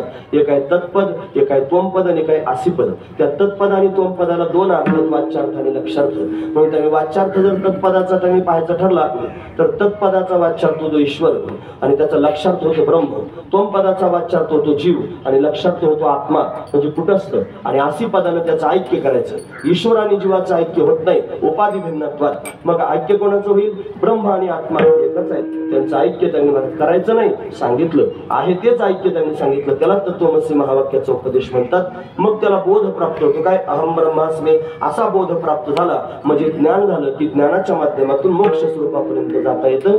ज्ञान हे अवांतर प्रयोजन फल आहे आणि मोक्ष हे परम प्रयोजन फल आहे. पण ज्ञानानं मोक्षापर्यंत जाता येतं. ज्ञानेन मोक्ष न तो मुंडनेन असा महत्वाचा विचार आहे. म्हणून वाचोनी ज्ञाने विन एके उपाय करीशी चितुके तरी गुंफीसी अधिके रुखी रुख असणार या संसारामध्ये गुंतून पडाल. ज्ञान प्राप्त करून घ्या, त्याच्याशिवाय मोक्ष मिळायचा नाही. म्हणून त्यांनी म्हणत अशा पद्धतीने ज्ञान झालं आणि जीवनमुक्त झाले महापुरुष. काहीच करायचं शिल्लक कर्तव्य अभावत असतं ते निर्माण झालं. म्हणजे ज्ञानापर्यंत जाण्याकरिता काही भूमिका असतात ना, त्याच्यामध्ये शुभेच्छा, सुविचारणा, तनुमानसा, सत्वापत्ती, असंशक्ती, पदार्थ भाविनी, तुर्यक या स्थितीपर्यंत अशा पद्धतीने जाऊन पोहोचले. दिव्य अवस्था त्यांनी प्राप्त झाली. जीवाला बोध होतो म्हणजे नेमकं काय होतं? जीवन स्वरूपामध्ये 3 घटक असतात. 2 मिनिटं फक्त ऐका, मी चरित्र सांगणार आहे. चरित्र करताच हे सांगतोय, लक्षपूर्वक ऐका. जीवस्वरूपात 3 घटक असतात. एक आहे अंतकरण, एक आहे अंतकरणाचं अधिष्ठान चैतन्य, तिसरं काय? चैतन्याचा अंतकरणात पडलेला आभास, म्हणजे प्रतिबिंब. मग ज्ञान कोणाला होतं? जीवाला ज्ञान होतं म्हणावं. मग अंतकरणाला ज्ञान होतं का? का नाही होत? जड आहे म्हणून. मग चैतन्याला ज्ञान होतं का? का नाही होत? अहो ते ज्ञान स्वरूपच आहे, त्याला काय ज्ञान व्हायचं? मग ज्ञान राहता राहिला आभास. आभासाला 7 अवस्था असतात. त्या 7 अवस्था म्हणजे आज्ञान, आवरण, विक्षेप, परोक्ष ज्ञान, अपरोक्ष ज्ञान, शोकनाश आणि आनंद वाप्ती. या 7 त्यांनी आभासाच्या अवस्था असतात. त्याच्यामध्ये अज्ञान आहे पण ते अज्ञान अशा पद्धतीने निघून जातं. मग परमात्म्याचं परोक्ष ज्ञान त्यांनी होतं, परमात्म्याच्या अस्तित्वाचं ज्ञान होतं. मग तेच त्यांनी महाराज अपरोक्षत्वानं ते ब्रह्म मीच आहे असं त्यांनी महाराज कळतं. मग सगळा शोक निघून जातो, मग आनंदावाप्ती त्यांनी होते. अशी दिव्य अवस्था त्यांनी प्राप्त होते. मग जीव त्यांनी उद्धरून जातो. असं त्यांनी महाराज कर्तव्य संपलं, कर्तव्य अभावत स्थिती निर्माण झाली. आणि ती स्थिती निर्माण झाल्यावर काहीच काम राहिलं नाही. काम नाही, काम आहे, हे काम नाही, काम नाही, काम नाही, काम नाही, काम नाही, काम नाही.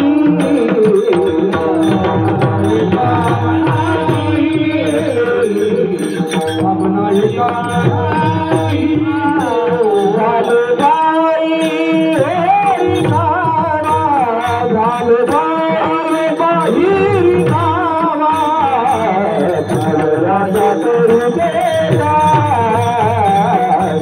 राजा करू गेला.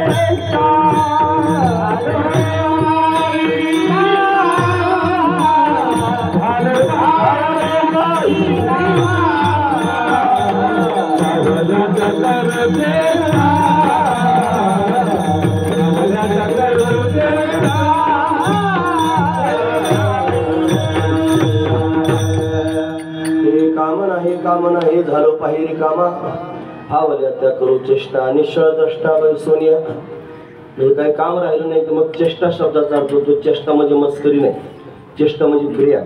आणि फावल्या म्हणजे ज्या सुचतील त्या क्रिया त्यांनी आता करतो. कोणत्याही प्रकारचं कर्तव्य शिल्लक राहिलं नाही.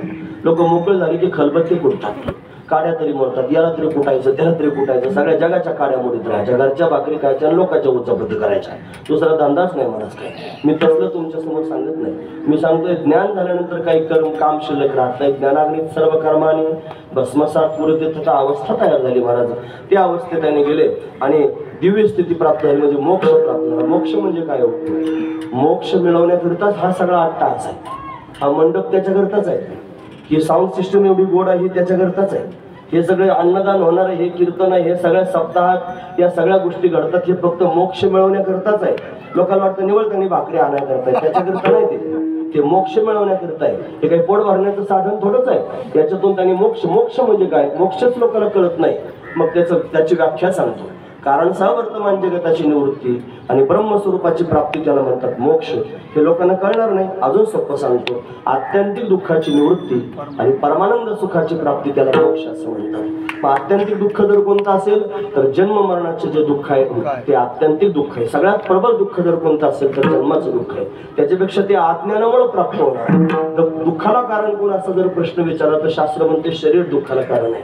शरीराला कारण कोण आहे म्हणजे त्यांनी धर्म कारण आहे. धर्माला कारण कोण आहे म्हणजे राग द्वेष कारण आहे. राग द्वेषाला कारण कोण आहे म्हणजे अनुकूल प्रतिकूल ज्ञान कारण, भेद ज्ञान कारण आहे. भेद ज्ञानाला कारण कोण आहे म्हणजे त्याने अनुकूल प्रतिकूल ज्ञान कारण आहे. अनुकूल प्रतिकूल ज्ञानाला कारण कोण आहे म्हणजे अज्ञान कारण आहे.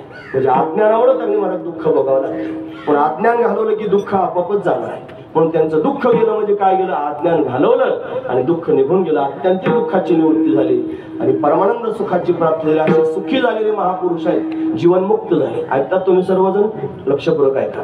जीवनमुक्त शब्दाचा अर्थ मुक्त होणं म्हणजे काय, तुम्ही याच्या आधी 1000 वेळा ऐकलं असेल, परत ऐकल्याने काही हगवण फिगवण लागत नाही. आपला अभ्यास होतो महाराज, तो ऐकून ठेवलं पाहिजे, महत्वाचा विषय आहे. ऐका, मुक्त होणं म्हणजे काय. मुक्त कधी होतात माणसं, मेल्यावर होतात का जिवंतपणे? जिवंतपणे. बघा महाराजांनी बरोबर होतं. एवढ्या वयात त्यांनी महाराजांना हे फार सगळं कळायला लागलं. ते पूर्वीच्याच जन्मातलं घेऊन आलेले आहेत. पण जिवंतपणे मुक्त होतो माणसं, मेल्यावर मुक्त होणं शक्य नाही. मोक्ष मेल्यापाठी आमाशी होईल ऐसे म्हणते ती अतिमूर्ख. म्हणून मेल्यावर मोक्ष होत नसतो, जिवंतपणे याची देही याची डोळा भोगू मुक्तीचा सोहळा. म्हणून जिवंतपणे मुक्त होता येतं. मुक्त होणं म्हणजे काय, त्याचा मुक्ती आणि मृत्यू याच्यातला फरक सांगतो. मृत्यू म्हणजे काय ते आधी ऐका. वासना शिल्लक राहाव्यात आणि आयुष्य संपून जावं. परत एकदा ऐका, वासना शिल्लक राहाव्यात आणि आयुष्य संपून जावं याला म्हणायचं मृत्यू. आणि वासना सगळ्या संपून जाव्यात आणि आयुष्य शिल्लक राहावं याला काय म्हणायचं, मुक्ती.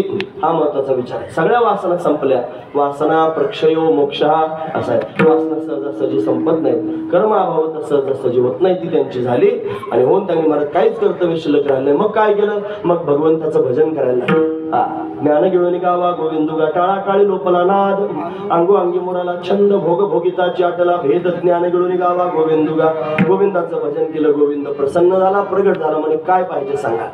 अरे काय मिळवायचं राहिलंच नाही, सगळं मिळालं. मोक्ष स्वरूपाची प्राप्ती झाली, सगळ्या दुःखाची निवृत्ती झाली, सुख स्वरूपात त्याने प्राप्त झाली. मग कशाला भजन करता म्हणे, तुझा संग प्राप्त करून घ्यायचा, तुझी संगती प्राप्त करून घ्यायची. तू आला पाहिजे, तुझ्यावर खेळायचंय, उड्या मारायच्या, बागडायचंय, तुझ्यावर बोलायचंय, तुझ्यावर जेवायचंय, तुझ्यावर खोड्या करायच्या. असं म्हणल्यावर भगवान म्हणलं मग असं करा. सगळ्यांना वचनं दिली बरं, म्हणलं असं करा, मी द्वापार युगाच्या शेवटी अवतार घेऊन येणार आहे, तुम्ही तोपर्यंत दम काढा आणि सगळेजण तिथे या, मग मी तुमच्यावर खेळेन. असंच झालं. द्वापार युगाच्या शेवटी सगळेजण त्यांनी महाराज गोकुळामध्ये आले. कशा आले असतील, त्या गोकुळामध्ये देवाची वाट पाहण्याकरिता हे मुक्त झालेले महापुरुष भगवंताच्या लीलेत सहभागी होण्याकरिता आले. लीला सहचर असं त्यांना म्हणायचं. कोणी वृक्ष झाले, कोणी त्यांनी महाराज पाणी झाले. तिथं पाणी वाहते की नाही नदी यमुना, यमुना त्यांनी सामान्य नाही, वाट पाहते देवाची. ती सूर्यनारायणाची कन्या महाराज कालिंदी, ती त्यांनी महाराज प्रत्यक्ष भगवंताची वाट पाहते. त्याच्यानंतर त्यांनी महाराज कोणी डोंगर झाले, तो गोवर्धन आहे ना, देवाची वाट पाहत आहे. म्हणतात त्रेतायुगामध्ये प्रभू रामचंद्राने राम सेतू तयार केला. म्हणजे असं कुठं दगडाचा सेतू समुद्रावर तयार होत असतो का? दसकट्यांना काय कामं नसतात महाराज, नुसते दसकटे उकरीत राहायचे, उकरायचे बोट घालायचे नुसते. आणि आपल्या धर्माला पायाखाली तोडवायचं. लाजा वाटल्या पाहिजेत थोड्याशा. आपणच आपला धर्म पायाखाली तोडवायचा. 4-2 पुस्तकं शिकले आणि स्वतःला शहाणं समजायला लागले म्हणजे काय झालं, डिग्र्या फिगऱ्या मिळवल्या त्यांनी. कशाकरिता, पोट भरण्याची विद्या शिकली म्हणजे फार शिकले. मुक्त होण्याची विद्या शिकली तर पुरुषार्थ केला. पोट भरायला तर डुकरं सुद्धा भरतात, कुत्रे सुद्धा हिंडून पोट भरतात. त्यांना पोट भरायला काय काय कष्ट आहे. पक्षी काय कुठं नोकरीला येतोय, ते उडून इकडून हिंडून आले का बस तर टारार फुगून राहतात महाराज. ते फुगून खातात आणि पिलांना खाऊ घालतात. काय त्यांनी महाराज कौतुक आहे.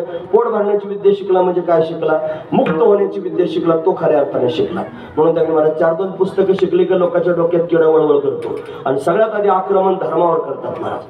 मग त्यांना धर्म मान्य राहत नाही, मग त्यांना साधू संत मान्य होत नाहीत, त्यांना देव मान्य होत नाही. या सगळ्याची सगळ्या प्रक्रिया म्हणजे बावळटपणाच वाटतात. कपाळाला गण लावणारं शेंडीवालं धोत्रावालं पाहिलं की त्यांना वाटतं हे बावळटच आहे. पार ते बावळट नाही येड्या, तू आजूकायचं. तुला घरात धोपटून काढतात, बायका पोरं विचारत नाही, ते लोकांना कसं काय सांगशील भामट्या. इथं त्यांनी महाराज लोकांना नावं ठेवायला निघालास, हे खऱ्या अर्थाने समाधान प्राप्त करून घेतात. हे धोत्रावाले आहेत ना, हे समाधानी आहेत महाराज, हे सुखी आहेत. परमात्म्याचं सुख त्यांना प्राप्त होते. हरिसुख पावले रे, हरिसुख पावले. यांच्यासारखं समाधान जगात कुठेच नाही. हा महत्वाचा विचार आहे. पण धर्मावर त्यांनी बाला आणण्याचा प्रयत्न करतात. का बोलतो माहितीये कशाकरिता? असं गावगाव त्यांनी पाहायला मिळतंय. घरोघर त्यांनी हे असलं झालं. नास्तिकवादी लोक त्यांनी जन्माला आले. त्यांना हे देव धर्म काही मान्य नाही. म्हणा उगा काडीने औषध लावल्यासारखं काहीतरी करायचं, त्यांना मान्य होत नाही. हा राम सेतूवरून त्यांनी बाजूला गेलो तर ऐका कशाकरिता. आधी इंजेक्शन आहे, मला सवय होती, दवाखाना चालवित होतो ना तेव्हा इंजेक्शन द्यायची सवय होती. तसं त्यांनी महाराज आधीच लस दिली पाहिजे. जसं टीटीचं इंजेक्शन टिटनस टॉक्साइड कशाकरिता देतात? रोग होऊ नये म्हणून आधी देतात. तुम्ही कोरोना झाल्यावर इंजेक्शन घेतले का कोरोना व्हायच्या आधीच लस घेतली होती? खरं सांगा, व्हायच्या आधी लस घेतली का नाही? होऊ नये म्हणून आधी लस दिली पाहिजे. तसं एखाद्याच्या डोक्यामध्ये त्यांनी महाराज ती अंधश्रद्धा आणि ते भानगड डोक्यात येऊ नये म्हणून त्यांनी आधी असं सांगितलं पाहिजे. म्हणून ते तुमच्या समोर सांगून ठेवलं. पुढचं ऐका.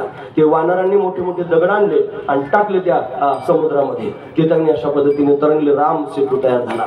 हनुमंतराने एक डोंगरच उचलला, उचलून त्यांनी चालवला होता. दुसरा वानर गेला म्हणजे झाला पूर्ण आता सेतू, तिथंच ठेवला. तिथं ठेवला की तो पर्वतच त्यांनी महाराज त्याला फार वाईट वाटलं. त्याला असं वाटलं रामाच्या कामाला चाललो होतो, मला मध्येच ठेवलं. का ठेवलं? हनुमंताला त्याची दया आली महाराज. हनुमंतराय म्हणले बघ चिंता करू नकोस, या त्रेतायुगात जसं मी तुला उचललं की नाही, मी तुला वचन देतो पुढच्या द्वापार युगामध्ये माझा भगवान जो राम आहे तोच कृष्ण रूपानं प्रगट होईल. जसं आज मी तुला उचललं तसं तो तुला उचलून घेईल असं वचन दिलं. तेव्हापासून डोंगर वाट पाहतात, ती नदी वाट पाहतोय, डोंगर वाट पाहतोय, वृक्ष वाट पाहतायत, ते पक्षी वाट पाहतायत, त्या गोमाता वाट पाहतायत, त्या हरणी वाट पाहतायत, ती माती वाट पाहते. ती त्यांनी मला गोलोकधामातून प्रत्यक्ष भगवंतानं 84 कोस प्रगट केलेली आहे. हे सर्वजण भगवंताची वाट पाहत होते आणि भगवान अजून येत नाही म्हणून सर्वांना दुःख झालं होतं महाराज. का परमात्मा येत नाही? हे सगळे सुखी झालेले आहेत, परमानंदाची प्राप्ती झाली. एवढं मधलं जे 5 मिनिटाचं चिंतन होतं ना वेदांताचं, ते त्याच्याकरताच होतं. त्यांना मोक्ष मिळालाय म्हणजे ते परमानंदाची प्राप्ती त्यांना झालेली आहे. पण ते लोक आता परत दुःखी झाले. कशाने झाले?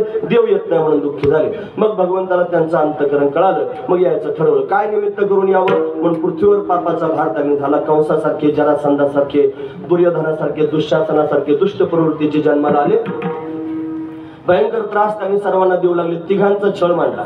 ब्राह्मण, गोमाता आणि ते भक्त, या तिघांची अलर्जी झाली महाराज. त्यांचा भयंकर छळ अशा पद्धतीने मांडला. मग त्यांनी पृथ्वीला पाप झालं, पापाचा भार झाला. तिने त्यांनी महाराज भगवंताचं स्तवन केलं. देवाने सांगितलं मी देवकीच्या गर्भाला येणार आहे. देवकी कंसाची चुलत बहीण आहे, तिचा विवाह कंसाने त्यांनी अशा पद्धतीने वसुदेवाबरोबर करून दिला. विवाहात विघ्न त्यांनी आलं. आकाशवाणी झाली हिच्या पोटी 8वा येऊन तुला मारणार आहे कंसा. कंस घाबरला, देवकीला मारहाण अशा पद्धतीने करू लागला. मग मात्र त्यांनी वसुदेवाना हात पकडला, सांगितलं मारू नकोस. दोघांना बंदीखान्यात नेऊन टाकलं. यथाकाल 6 लेकरं देवकीला झाले. 6ची 6 कंसानं मारले. कीर्तनात उशीर झाल्यावर लवकर होतं तर लवकर मारतात महाराज. 6 मारून टाकलं. 7व्या गर्भाला योगमायेनं पळवला. तो रोहिणीच्या गर्भात नेऊन स्थापन केला. तिथे लोकांना त्यांनी असं वाटतं कसं काय इकडून काढला आणि तिकडे नेऊन घातला. आता विज्ञान म्हणतं ना टेस्ट ट्यूब बेबी, काय समजत नाही का? की ट्यूब मध्ये बेबी तयार केलं जातं, गर्भाशयात नेऊन सोडलं जातं. आता जमतंय ते. मग आम्ही आधी सांगत होतो तेव्हा जमत नव्हतं, आम्ही बावळत होतो पटकेवाले. हा महत्वाचा विचार आहे. म्हणून त्यांनी महाराज योगमायेनं तिथे नेऊन पळवला. ते भाद्रपद शुद्ध षष्टीला त्याने रोहिणीला पुत्र झाला, त्याचं नाव आहे बलराम. परमात्म्याच्या प्राकट्याची वेळ आली. भगवान आधी वसुदेवाच्या हृदयात तेज रूपानं प्रगट झाले. नंतर त्यांनी महाराज देवकीच्या हृदयामध्ये प्रवेश केला. त्यानंतर त्यांनी देवकीचं तेज वाढू लागलं. महाराज म्हणतात देवकीचे तेज दिसे जैसा सूर्य कंसाचे हृदय जळत असे. 9 मास पूर्ण झाले. देवदेवता स्तुती करण्याकरिता आले. गर्भस्तुती. सत्यव्रतम सत्यपरम त्रिसत्यम सत्यांचे योनिम निहितांचे सत्य सत्यस्य सत्यमृत सत्यनेत्रम सत्यात्मकम तम शरणम प्रपन्न. म्हणून त्यांनी सत्यस्वरूप परमात्मा प्रगट होणार आहे त्याचं स्तवन देवदेवतांनी केलं. श्रावण महिना आला. 9 मास पूर्ण झालेला श्रावण महिना आला. वद्य पक्ष आला. त्याच्यात अष्टमी तिथी आली. त्याच्यात बुधवारचा दिवस आला. रोहिणी नक्षत्र आलं. ग्रह नक्षत्र भगवंताला अनुकूल झाले. रात्रीचे 12 वाजे लख प्रकाश कारागृहामध्ये पडलं. त्या प्रकाशातून दिव्य आकृती प्रगट झाली. चतुर्भुज असणारा 8 वर्षाची मूर्ती घेऊन परमात्मा प्रगट झाला. वसुदेव देवकीला आनंद झाला. देवा कसं काय आलास? आम्ही काही साधना तपश्चर्या काहीच केली नाही, तू कसं आलास? मग सांगितलं तुम्ही मागच्या जन्मात पृष्णी आणि सुतपा, सुतपा नावाचा राजा, त्याच्या पत्नीचं नाव पृष्णी होतं. 1000 वर्षाची तपश्चर्या गेली, मी प्रसन्न झालो. काय पाहिजे म्हणे? तुझ्यासारखा मुलगा पाहिजे.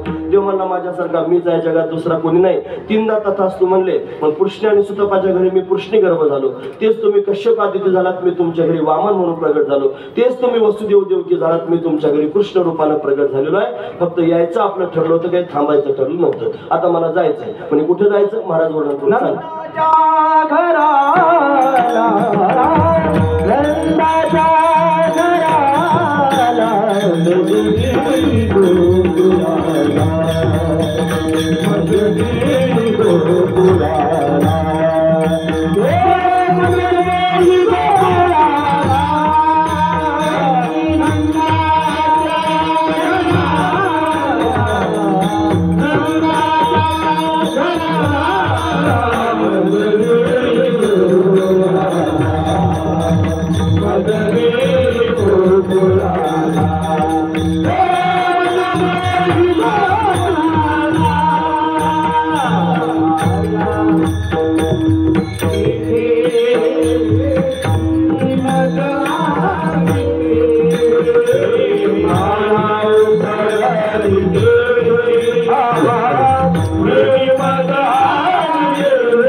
नंदाच्या घराला मजनी गोकुळाला, मला नंदराजाच्या घरी गोकुळाला घेऊन जा.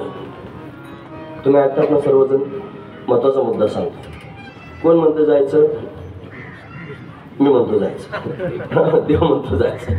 देव म्हणतो जायचं. कुठं जायचं? नंदराजाच्या घरी जायचं म्हणतो. तुम्हाला विशेष नाही वाटत त्याच्याकडे? अरे मी म्हणतो देवाकडे जायचं, म्हणलंच पाहिजे. आपण म्हणतो देवाकडे जायचं, म्हणलं आपलं कर्तव्य आहे देवाकडे जायचं. ह्याच्यात काय पुरुषार्थ आहे? आपण देवाकडे जाणं आपलं कर्तव्यच आहे. पुरुषार्थ विशेष कशात आहे? देव म्हणतोय त्यांच्याकडे जायचं. देव जर म्हणलं यांना भेटायला जायचं, त्याच्यात पुरुषार्थ आहे. महत्वाचा मुद्दा आहे. देव स्वतः म्हणतोय मला त्यांच्याकडे घेऊन चला. म्हणजे काय जीवन असेल महाराज त्यांचं, नाही की देवाला वाटतंय त्यांना भेटायला जावं. अरे आपलं जीवन आपण असं तयार केलं पाहिजे की देवाला वाटलं पाहिजे आपण त्यांना भेटायला गेलं पाहिजे. आज ताराबादचा पण काल आहे ना, तिथं त्यांनी भगवान स्वतः महिपती महाराजांना भेटण्याकरिता आहे. आम्ही ज्या गावात त्यांनी आता संत पंढरीचं निर्माण चालू आहे ना, त्या गावाचं नाव आहे पिंपळगाव वाघा. त्या पिंपळगाव वाघामध्ये श्री संत बेंगोजी महाराज म्हणून गेले. बेंगोजी महाराज ते त्यांनी पंढरीची वारी करत होते. थकली जाता येणं वारीला. तेव्हा स्वप्नात येऊन सांगितलं मी येणार आहे तुला मी नागेश्वराच्या डोहात बाळवणीला त्यांनी सापडेल. पण बाळवणीला नागेश्वर महादेवाचं मंदिर आहे, त्याच्या मागच्या बाजूला डोह आहे, त्याच्या 2 मूर्ती सापडल्या. आणि कालच्या एकादशीला सापडल्या आणि त्यांनी त्या पिंपळगावामध्ये त्यांनी आणायला सुरुवात केली. त्या काळात ते लोक आडवे पडले. ते म्हणले तुम्हाला नेता यायचं नाही, आमच्या गावात सापडले बाळवणीतले लोक. मग काय केलं? बैलगाडीमध्ये त्या मूर्ती त्यांनी ठेवल्या. म्हणजे तुमच्या तुम्ही घेऊन. ती गाडी ढळालीच नाही. मग 6 बैल लावली तरी गाडी ढळणं. मग शेवटी चाक मोडलं त्या गाडीचं. मग चमत्कार वाटला. मग त्या मूर्ती कडेवर घेतल्या आणि मग पिंपळगावात आली, त्याची स्थापना केली. देव त्यांना भेटण्याकरिता आला. हे विशेष आहे. संत निळोबरायांचं जर उदाहरण पाहिलं तर निळोबरायांच्या स्वप्नात गेलं मला निळा आता वारी करू नकोस, मी येतो. म्हणून त्यांनी शिरूर तालुक्यामध्ये भीमा नदीच्या काठावरती आणि विठ्ठलवाडी नावाचं गाव आहे, तिथं त्यांनी विठ्ठल रुक्मिणीच्या अतिशय सुंदर आखीव रेखीव मूर्ती सापडल्या. त्या बाहेर आणल्या खडकावर ठेवल्या. त्या काळात जहागीरदार बाई होत्या तिथे कोणीतरी. त्या बाई त्यांनी आल्या, त्या म्हणजे आमच्या गावात सापडल्या, नेता यायच्या नाही म्हणे. मग घेऊन जा तुमच्या तुम्ही. त्या खडकावर ठेवल्या होत्या ना, बाई उचलायला लागली, त्या मूर्ती चिकटल्या खडकाला. सगळं गाव त्यांनी महाराज ओढीत होतं पण मूर्ती निघाली नाही. निळोबरायांनी मात्र काही क्षणात त्यांनी उचलले. मग चमत्कार जाणवला. मग इथं आणल्या. निळामणी पिंपळनेर केले तुझे पंढरपूर, प्रत्यक्ष पंढरपूर झालं. परमात्मा त्यांना भेटण्याकरिता आला. मला हे सांगायचं पुरुषार्थ कशात आहे? देव स्वतः भेटण्याकरिता येण्यात पुरुषार्थ आहे. मैपती महाराजांना देव स्वतः भेटण्याकरिता आला, हा त्यांचा पुरुषार्थ आहे. तसं मला गोकुळाला घेऊन जा म्हणतोय, हा गोकुळवासी लोकांचा पुरुषार्थ आहे. नंदाच्या घराला मजनी गोकुळाला नंद काय सामान्य नाही महाराज.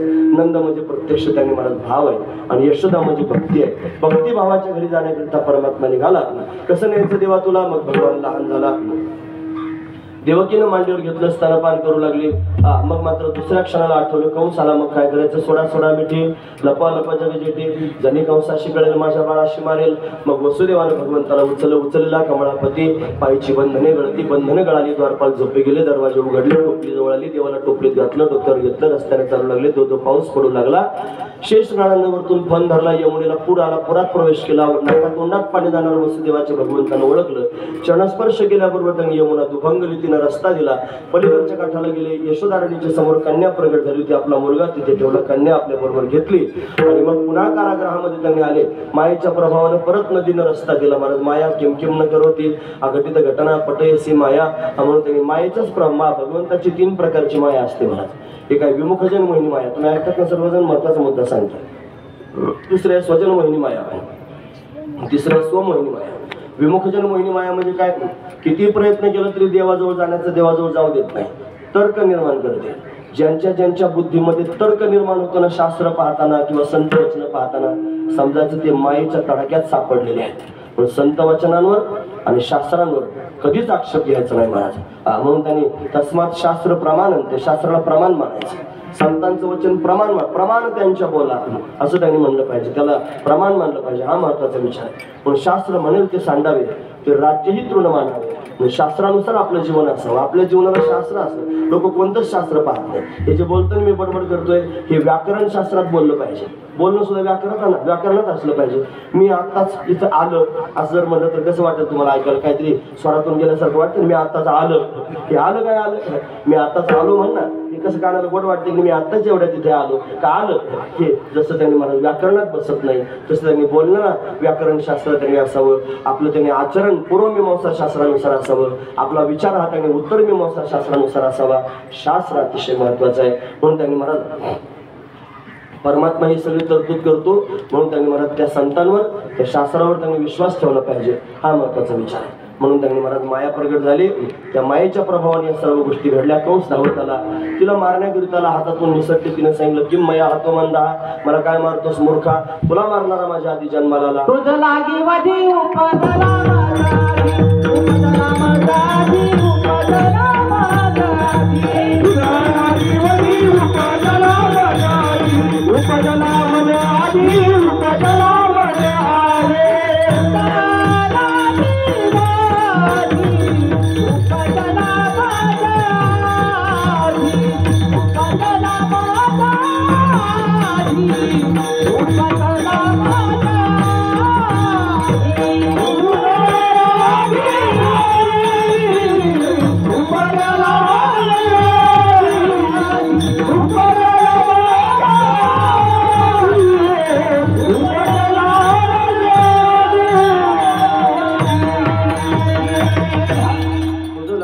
उपजला माझा आधी, तुला मारणारा माझ्या आधी जन्माला, तिने सांगून टाकलं. कंस घाबरला. इकडे त्यांनी महाराज परमात्मा गोकुळामध्ये प्रगट झाल्याची बातमी सगळ्यात आधी सुनंदीला कळाली. तुम्ही ऐकतात ना, नंदराजाला 2 बहिणी होते. बडबड न करता ते जमा करा, नाहीतर थोड्या वेळाने जमा करा. हे पोरांनो 5 मिनिटं थांबा, थोड्या वेळ जमा करा, थोड्या 5 मिनिट थांबा. हे सगळे लोक तुमच्याकडे पाहतात. माझं गरीबाचं पुन्हा ऐकायचं तिकडे पाहायला लागलो तुम्ही. शांतपणे ऐका. इकडं त्यांनी गोकुळामध्ये भगवंताच्या प्राकट्याची बातमी सर्वांना कळाली. नंदराजाला 2 बहिणी आहेत. एकीचं नाव नंदा आणि दुसरीचं नाव सुनंदा. 2 जणी आहेत महाराज. म्हणजे यशोदा राणीच्या ह्या नंदा आहेत. ननंद कळते ना तुम्हाला, जिला आपल्या भावाच्या आणि भावजाईच्या संसारामध्ये असतो आनंद, तिला म्हणतात ननंद. अशी ननंद त्या 2 नंदा होत्या. एक सुनंदा तिचं नाव होतं. ती त्यांनी तिथं सेवा करण्याकरिता आली होती. मग त्यांनी भल्या पहाटे तिला जाग आली आणि खिडकीतून डोकावून पाहिलं. नीलमण्यासारखा चमकणारा कन्हैया यशोदेच्या समोर दिसला. फार आनंद झाला. घाईघाईने गेली यशोदेच्या समोर. वहिनी जाग्या व्हा, तुम्हाला मुलगा झाला. आता झोपेत कुठं बाळांपण होत असतं मला. तिला झोप लागली आणि बाळ तिच्या समोर प्रगट झालं. असं कधी होतं का? बाळांपणाला किंवा प्रसूतीच्या किती वेदना असतात हे आपल्याला काय माहिती. इकडे मातृशक्ती आहे, त्यांना विचारणार. भयंकर वेदना असतात. फार चांगली वेदना सहन करावं लागतात. महिला कसं काय कळालं नाही, तिथं माया प्रगट झाली. ती भगवंताच्या मायेच्या प्रभावानं माया किमकिम न होती, तिला काय करता येत नाही, या सगळ्या गोष्टी मायेच्या प्रभावानं घडल्या. मग त्यांनी यशोदा जागी झाली, भगवंताला पाहिलं, हृदयाला लावलं. आता सुनंदा गौड नंदराजाला सांगण्याकरिता निघाली. भल्या पहाटे गोमातेची सेवा करत होते नंदराज. म्हणून त्यांनी महाराज भैया भैया हाक मारते, काय ग सुनंदी काय ओरडा करतेस? सांगितलं भैया मोठी आनंदाची गोष्ट आहे, तुम्हाला मुलगा झाला, लाला भयो हे. फार आनंद झाला. नवरत्नांची माळ त्यांनी घेतली, सुनंदीला देऊन टाकली. महाराज जन्मभर गोमातेची सेवा केली, जगाचा मालक गोपाळ होऊन त्यांच्या घरी प्रत्यक्ष प्रगट झाला. एवढी गोमातेची सेवा फार महत्वाची आहे महाराज. हे धर्माचं व्यासपीठ आहे आणि आपल्या धर्मामध्ये गोमातेला आई म्हणलं जातं. गाव विश्वस्य मातारा, पण तिची त्यांनी महाराज वाखाणणी करणं माझं कर्तव्य आहे. लक्षात ठेवा मी काय सांगतो, ती गोमाता फार महत्वाची आहे. लोक त्यांनी महाराज गोमातेचा सांभाळ करतात. कुठपर्यंत करतात माहिती आहे? जोपर्यंत ती वेत देते, जोपर्यंत दूध देते, म्हणजे तिला वासर होतात आणि दूध देते तोपर्यंत सांभाळतात. आणि एकदा ती खाती झाली की मग मात्र तिचा सत्कार करतात. सत्कार करण्याकरिता विशेष लोक बोलावतात. मग त्यांच्या कळतं ना तुम्हाला मी काय म्हणतो ते काय, तुम्ही काय सुज्ञ आहात सगळे मंडळी, तुमच्या लक्षात येतं. अरे जन्मभर ज्या गायीनं तुमच्याकरिता त्यांनी वेत दिले, जिने जन्मभर त्यांनी अशा पद्धतीने तुमच्याकरिता दूध दिलं, आणि ते आता दूध देत नाही म्हणून तुम्ही जर खाटकाला तिला देणार असाल तर मग तुम्ही काय त्यांनी करत आहात? थोडा विचार तर केला पाहिजे की नाही. आपली आई त्यांनी म्हणत कामधाम करायची बंद झाल्यावर खाटकाला देईल का कोणी? मग गाय जर जिचं दूध पितो तिला आई म्हणतो की नाही आपण, मग आई खाटकाला देतात का लोक? नाही देत ना. मग ती गाय पण आपली आईच आहे ना, कशी काय तुम्ही खाटकाला देता? खाटकाचा काय दोष आहे? तो येतून त्यांनी घेऊन जातो. तुम्ही स्वतः त्यांनी म्हणत तुम्ही त्याच्या हातात त्यांनी स्वतःच्या हाताने सोडून देता. त्याच्या दावणीला जाते आणि काड्या जर खायला मिळालं की आरडाओरडा करते गाय, आणि ती कोणाच्या नावाने ओरडते? त्या मालकाच्या नावाने ओरडते. बरं ते खाटी खाड्यात कापायची म्हणत कशी कापतात माहिती? जिवंत त्यांनी त्या मशीनमध्ये शेपूट घालतात तिचं, आणि ती त्यांनी केवढ्या वेदना तिला होत असते. तिचं रक्त बाजूला, तिचं मांस बाजूला, तिचं कातडं बाजूला काढतात आणि भयंकर वेदना तिला देतात. आणि कोणाच्या डोक्यावर पाप जातं? ते जे खाटकाला देतात ना गाया, त्यांच्याच डोक्यावर त्यांनी हे पाप जात असते. महाराज हे पण कीर्तनकारांनी सांगितलं पाहिजे. मी वक्ते बाबाचा भक्त आहे बरं भगवान महाराज.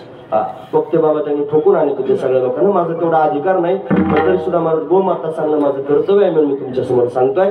माझे दोन शब्द ऐकल्यानंतर एखादा माणूस गायीवर प्रेम करायला लागला तर काय फरक पडेल म्हणून सांगितलं पाहिजे. गोमाता जन्मभर गोमातेची सेवा केली, आणि म्हणून त्यांनी महाराज गोपाळ घरी प्रत्यक्ष प्रगट झाले. सगळ्या गावात बातमी पसरली. सगळेजण त्यांनी महाराज वाटच पाहत होते देव प्रगट होण्याची. सगळ्यांना त्यांनी महाराज आस लागली होती भगवान का प्रगट होत नाही. सगळेजण दुःखी झाले होते देव येत नाही म्हणून. त्यांच्या कानावर बातमी त्यांनी आली काय? परमात्मा प्रगट झाला.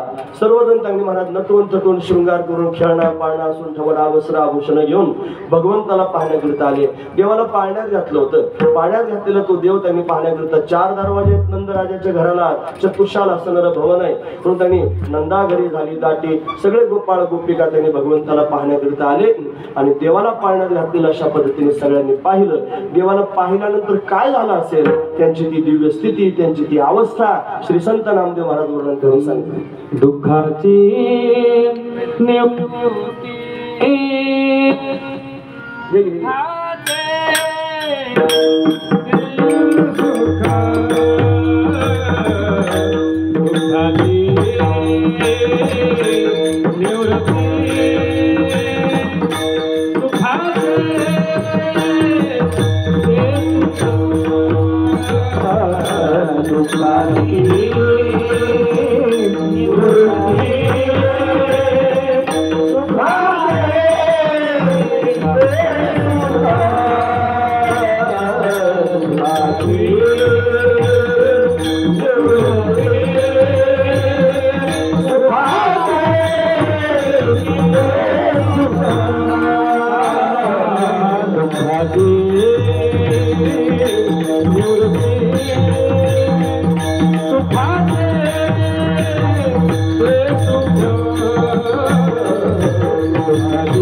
सुखाचे ते सुख पाहता श्रीमुख गोविंदाचे. सगळ्या लोकांच्या अंतकरणात दुःख होतं की आपण देवाकरता आलो, देवासाठी वाट पाहतो आणि देव अजून आपल्याला भेटण्याकरता येत नाही. सर्वजण कासावीस झालेले होते आणि मग परमात्म्याला त्यांची करुणा आली आणि भगवान त्यांनी महाराज गोकुळामध्ये प्रत्यक्ष प्रकट झाला. भगवंताला पाहण्याकरिता सर्वजण गेले आणि भगवंताचं श्रीमुख पाहिल्याबरोबर काय झालं असेल तर सगळ्यांचं दुःख निवृत्त झालं आणि सुखालाही सुख प्राप्त झालं. कारण आधीच सुखी झालेली परमानंदाची प्राप्ती तिने आधीच झाली, ती मोक्ष स्वरूपाची प्राप्ती झालेली, आधी परमानंद प्राप्त झालं तर त्या परमानंदालाही सुख झालं. दुःखाची निवृत्ती, सुखाचे ते सुख कशाने घडलं असेल?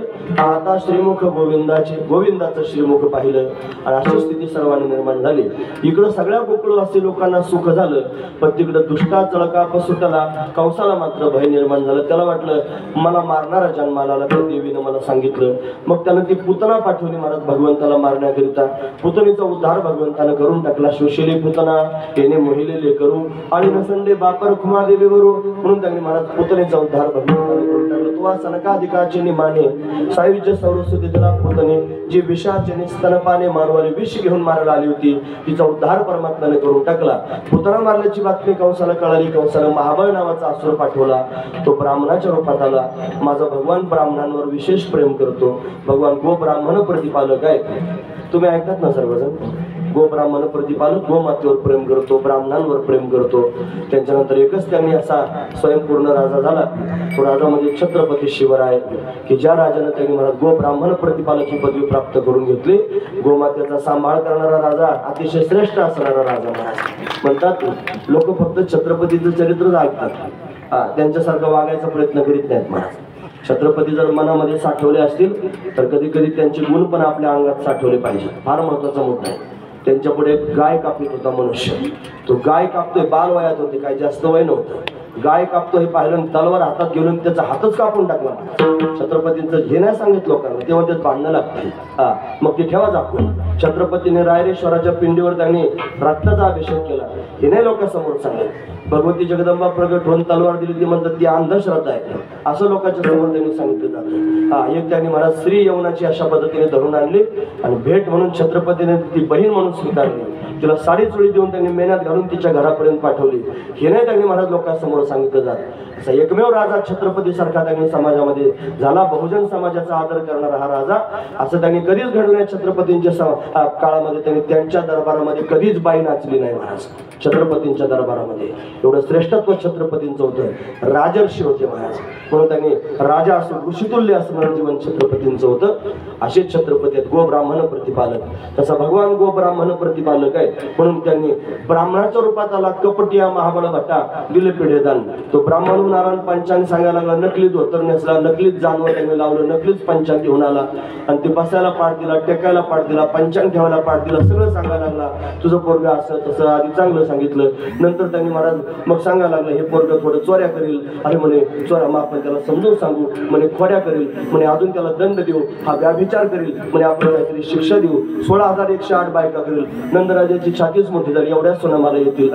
पुढचा त्यांनी मुद्दा सांगितला. म्हणे हे एवढंच नाही, हे कुळाला बुडवणार आहे. असं म्हणल्यावर त्यांनी मग भगवान म्हणजे हे पण मी करणार आहे. त्याच्या पुढचं सांगितलंय, घरात ठेवायचं योग्यतेच नाही पोरग, मग याला पेटीत घाल, पेटीला कुलूप लाव, जंगलामध्ये नेऊन पुरून टाक पेटी. असं म्हणल्यानंतर भगवान म्हणला मी तुझं कौतुक करीत होतो. असा ज्योतिषी कुठं पाहिलं नाही, सगळं त्यांनी चांगलं सांगत होतं. माझ्याच मुळावर उठला, तुझी गंमत करतो म्हणलं, थांब. म्हणून त्याला मारलं नाही जीवेत. ज्या पाटावर बसलं होतं ते त्या पाटाकडे बघितलं. बघितल्याबरोबर त्यांनी पाट असा उंच आकाशात उडायला लागला. त्याला समजत नाही घडीवर काय चाललंय. धरलं पाटाने का फेकला तोंडावर.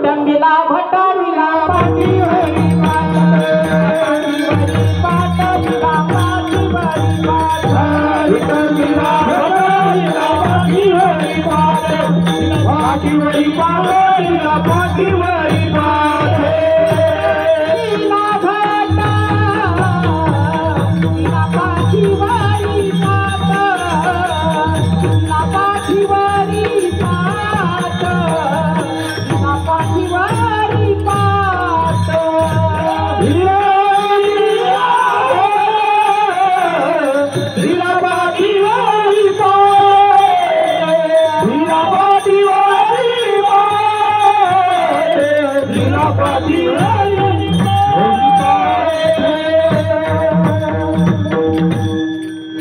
पडला पालथा टेकाल दिलेला पाठ होता उंच आकाशात वाढलं की रपकन त्याच्या पाठीत जाऊन पडला घाबरला काय चाललंय समजेच ना महाराज आता ते फक्त पाठच येऊन मारायला लागले असं नाही घरातले सगळेच अचेतन पदार्थ जागे झाले लाटणं पोळपाट सांडशी चिमटा उखळ मुसळ कातं रोमनं सुद्धा निघालं महाराज कुटानं रोमनं देताना तन पाठी पोटात सगळीकडे मार बसायला लागला पळायला लागला दरवाजातून बाहेर पळावं म्हणलं पळायला लागला तरी बाज आडवी बाजावरून पाय टाकून जायला लागला बाजाने त्याचं धोतरच धरलं महाराज काय केलं धोतर सोडलं वरतून मार बसायला लागला डोकं फुटलं रक्त बंबाळ झाला पळता येईना आता धोतर पण सुटलं शेवटी धोतराचा नादच सोडून दिला मोठे म्हणलं फिटलं ते फिटलं धोतरही फिटलं महाराज ते जानवे तुटलं पहा जानवे तुटले पंचांग फाटले धोतर गळाले ढेंगणाचे नागवाच गेला महाराज त्यांनी कंसाच्या समोर जाऊ नकोस कंसा पण का कुठे जाऊ नको तुझ्या शत्रूला मारायला गेलो तुम्ही ब्राह्मण होऊन गेलो म्हणून तो ब्राह्मणांचा भक्त आहे मला जिवंत परत त्याला पाठवलं तू जर गेला तर तुझी गॅरंटी देता यायची नाही कंस काय ऐकणाऱ्यांपैकी होता का कंसाने अजून पाठवले त्यांनी अशा पद्धतीने शकटासुर पाठवला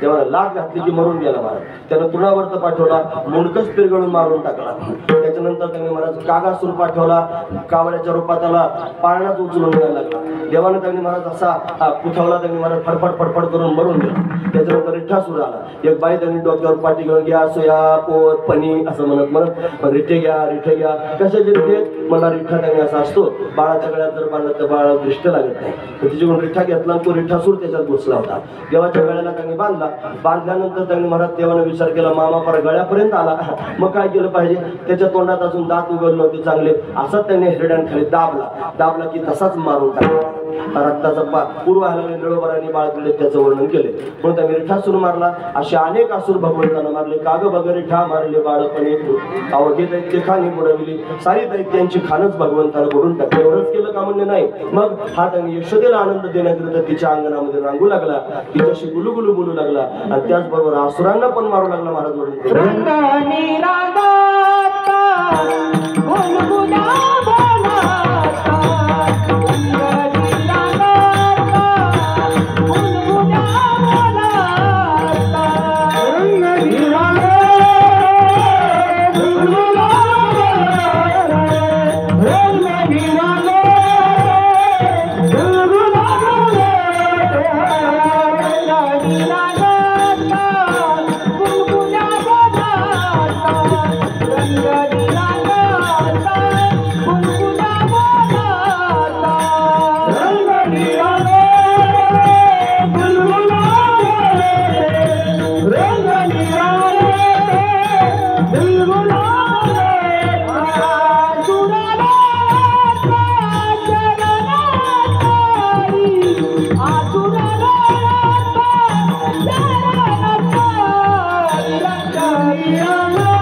सांगतात फक्त असुरांनाच मारतो असं नाही रंगणी रांगत अंगणामध्ये रांगतोय गुलगुला बोलतोय गुलगुलू हा महत्वाचा विचार आहे कसा रांगतोय ते सांगताना म्हणजे तळवे तळहात टेकीत डाव्या गुडघ्याने रांगत रंगणी रंगनाथ तो म्या देखील असं रांगू लागला रांगता यशोदामाई बरोबर त्यांनी बोलू लागला कसा बोलतोय त्याचं पण वर्णन केलं गुलगुला बोलत गुलगुलू बोलणं कळतं ना तुम्हाला गुलगुलू बोलणं म्हणजे फार प्रेमाची व्यक्ती असावी एकांत सापडावा मग त्यांनी मला तो संवाद व्हावा त्याला गुलुगुलू म्हणतात मग जरा चुकल्यासारखं वाटत नाही का रांगणारे तिकडे बोलतात की नाही उंडे महाराज काय बोलतात ते बाबा नाही तर दादा आई त्यांनी म्हणतात आईन बाबाच म्हणाला शिकवा नाही तर ते जाऊ द्या ते कसं माझ्याकडे वेळ नाही ना सांगायला पुढे त्यांनी चाललं मला असं वाटतं अभंग सोडून व्हावा त्याच्यावर चिंतन पण व्हावं आणि वेळेत पण थांबावं आहे की नाही. सगळ्या गोष्टी त्यांनी सांभाळायच्या. नामदेव महाराजांचं चरित्र सांगून आता अभंग आठवीत आणला मला. 2 चरण तर झाले, तिसरं कधी होऊ शकतं आता काय सांगता येत नाही. असं आहे महाराज. एवढं वेगात हा महत्वाचा विचार. गुलुगुलू बोलणं म्हणजे काय? हे दादा आणि बाबा म्हणणं म्हणजे काय? गुलुगुलू बोलणं आहे का? गुलुगुलू बोलणं म्हणजे एकांतात प्रिय व्यक्ती त्यांनी सापडावी, नवीन लग्न व्हावं, एकांतात त्यांनी पत्नीवर संवाद असावा. You are not only my wife but also best friend. शाळेत त्यांनी प्रयोग शिकवलं, नॉट ओनली बट ऑल्सो आहे की नाही. You are not only my wife but also best friend असं त्यांनी म्हणावं. गुलुगुलू तिच्याशी गप्पा मारावेत, याला गुलुगुलू म्हणतात. मग असा देव त्यांनी गुलुगुलू बोलतो म्हणजे कसं काय गुलुगुलू बोलतो? तो गुलुगुलूच बोलत होता तिथं. त्यांनी महाराज असं आहे, त्याच्या आधीच प्रगट झालेली भगवती राधा आहे, जिचा त्याला छंद लागलेला आहे. यानं तिचा छंद त्यांनी घ्यावा. घरात यशोधराने काही काम करायला लागली की रडायला सुरुवात करायची. काही केलं रडायचं थांबायचं नाही. मग त्या यशोदेने तिला बोलवायचं त्या राधेला. तिला म्हणायचं राधे याला घेऊन जा. राधे राधे हे श्याम सुंदर राधे राधे हे श्याम सुंदर राधे राधे हे श्याम सुंदर राधे राधे हे श्याम सुंदर. आपली मंदिरा आपली मंदिरा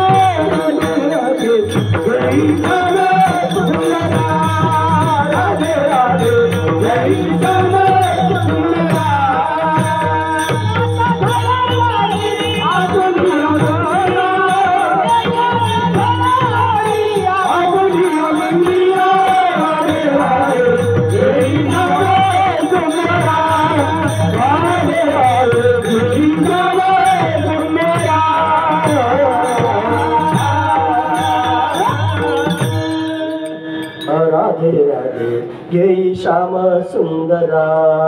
राधे राधे ये श्याम सुंदरा. कन्हैयाला घेऊन जा. मग ती छोट्याशा कन्हैयाला उचलून त्यांनी घरी तिने घेऊन जावं. घरात कोणीच नाही असं पाहून त्याला मंचकावर बसवावं आणि बसून त्याच्या समोर विनंती करावी. असं वाटतं तू असाच मोठा भावा, असं वाटतं तुझ्याशी मन भरून गप्पा माराव्यात. मग असं तिची भावना जाणली की त्या छोट्याशा कन्हैयानं त्यांनी महाराज तिच्या समोर मोठं रूप धारण करावं. मग दोघेच त्यांनी महाराज एकांतात बसलेत. मग ज्या गप्पा त्यांनी होतात त्याला गुलुगुलू म्हणायचं. हा कन्हैया गोपी बरोबर गुलुगुलू त्यांनी बोलतोय म्हणून रंगणी रांगत गुलगुला बोलत. आणि तेवढंच नाही, असुर रुळत चरणतळी. असुरांना पायाखाली अशा पद्धतीने मारतोय. अनेक असुर भगवंताने तशा पद्धतीने मारले. रांगणारा कन्हैया आता उभा राहू लागला. उभं राहता राहता उभं राहिलं की केवढा आनंद मानायचा. आपल्या घरातलं लेकरू जर उभं राहिलं तर बायकांना किती आनंद होतो महाराज. बाळ उभं राहिलं, कोणी नाही पाहिलं, बाळ उभं राहिलं, काय गाणंच म्हणतात महाराज त्या. असं त्याने बाळ उभं राहिलं किती आनंद होतो. कन्हैया उभा राहू लागला. उभं राहता राहता चालू लागला. चालता चालता पळू लागला. पळता पळता मित्रांबरोबर खेळू लागला. त्याच्या मित्रांची नाव आहेत महाराज पेंद्या, वरद्या, वाकुड्या, श्रीदाम, सुदाम, मधुमंगल, मनसुख, बोबड्या. हे सगळे मित्र भगवंताला प्राणापेक्षा जास्त प्रिय आहेत. सगळ्या गोपाळांबरोबर त्यांनी खेळतोय. अतिशय सुंदर दिसणारा हा कान्हा. त्या यशोधराने त्यांनी महाराज त्याचा शृंगार करावा. गोपाळांमध्ये त्याने खेळण्याकरिता अशा पद्धतीने जावं. सगळ्या गोपाळांना आनंद त्यांनी द्यावा. ते गोपाळ मडतुकडे होते उत्पत्तीच्या. म्हणजे का रे गवळ्याच्या घरचे तुम्ही सगळे. आणि असे त्यांनी महाराज मडतुकडे कसे काय झालं? काय झालं तुम्हाला? घरी खायला भेटत नाही का? ते म्हणले देवा आमच्या घरी भरपूर दही दूध तूप लोणी असतं पण ते सगळं डेअरीला जातं. आमच्या डेअरीला काहीच शिल्लक राहत नाही. मग काय करावं? देवानं विचार केला म्हणे यांना खाऊ घातलं पाहिजे. ग्रामसभा घेतली आणि ग्रामसभा घेऊन त्यांनी सगळ्या लोकांना सांगितले बघा हा तुम्ही सगळं लोणी त्यांनी बाजाराला घेऊन जाता. दही दूध तूप लोणी थोडंफार आपल्या लेकरांकरता ठेवीत जा. पण कोणी ऐकलंच नाही मला देवाचं. मग फक्त सदस्यांची मिटिंग घेतली. सदस्यांची कधी कधी घ्यावी लागते. घेतली महाराज. मग सगळे सदस्य म्हणजे सगळे गोपाळ जमा केले. त्यांना सांगितलं घरचे ऐकत नाहीत ना, आता आपण आपल्या मनानेच ठरवायचं. म्हणे काय तुम्हाला जर पोटभर खायला पाहिजे असलं तर माझा ऐका. म्हणे काय याला तरी यायला लागेल. अवघे माझ्या मागे मागे आज देतो पोट भरी पुरे म्हणाल तो वरी पोटभर त्यांनी खायला देईन. जोपर्यंत तुम्ही पुरे म्हणत नाही तोपर्यंत अशा पद्धतीने खायला देतो. हळूहळू चाला, कोणी कोणाशी न बोला. मासे त्यांनी सूचना सांगून टाकल्या. तो का म्हणे सांडा घाटे त्याने नका भरू पोटे ते घाट घरात. त्यांनी मला तुम्ही ताक पेता ते ताक प्यायचं बंद करा, मी तुम्हाला लोणी खायला घालतो असं म्हणून त्यांनी सगळ्या गोपाळांना घेऊन जाऊ लागला आणि चोरी करायला लागला. कशाची? लोण्याची, दया दुधाची चोरी. पण कोणाच्या घरी जायचं माहिती चोरी करायला? ज्या गोपीच्या अंतकरणात भावना निर्माण होत होत्या की परमात्म्यानं आपल्या घरी यावं आणि आपल्या घरचं लोणी खावं, तिच्याच घरी भगवान जात होता. तुम्ही ऐकतात ना सर्वजण? लक्षपूर्वक ऐका. गोपींच्या मनात भावना निर्माण होते. एक दिवशी कन्हैयाला त्यांनी जाग केलं. जागो मोहन प्यारे यशोदा माईन त्याला त्यांनी नित्यकर्म आटूप लागला. त्याला स्नान अशा पद्धतीने स्वतःच्या हाताने घातलं. पितांबर चांगलं नेसवला.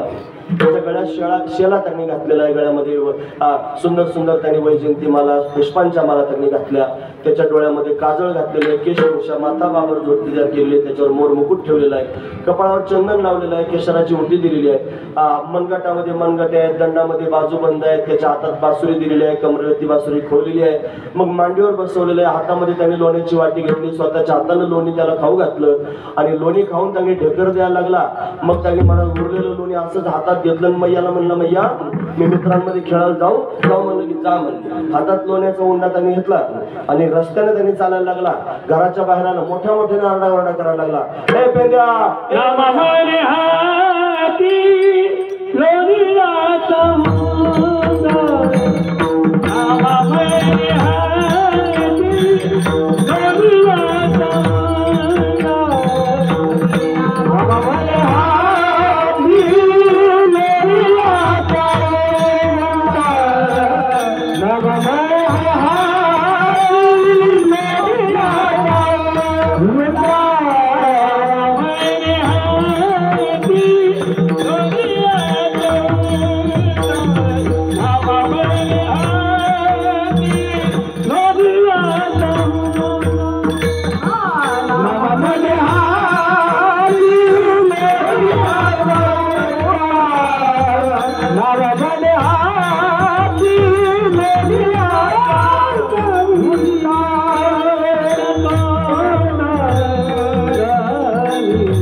झालं मला.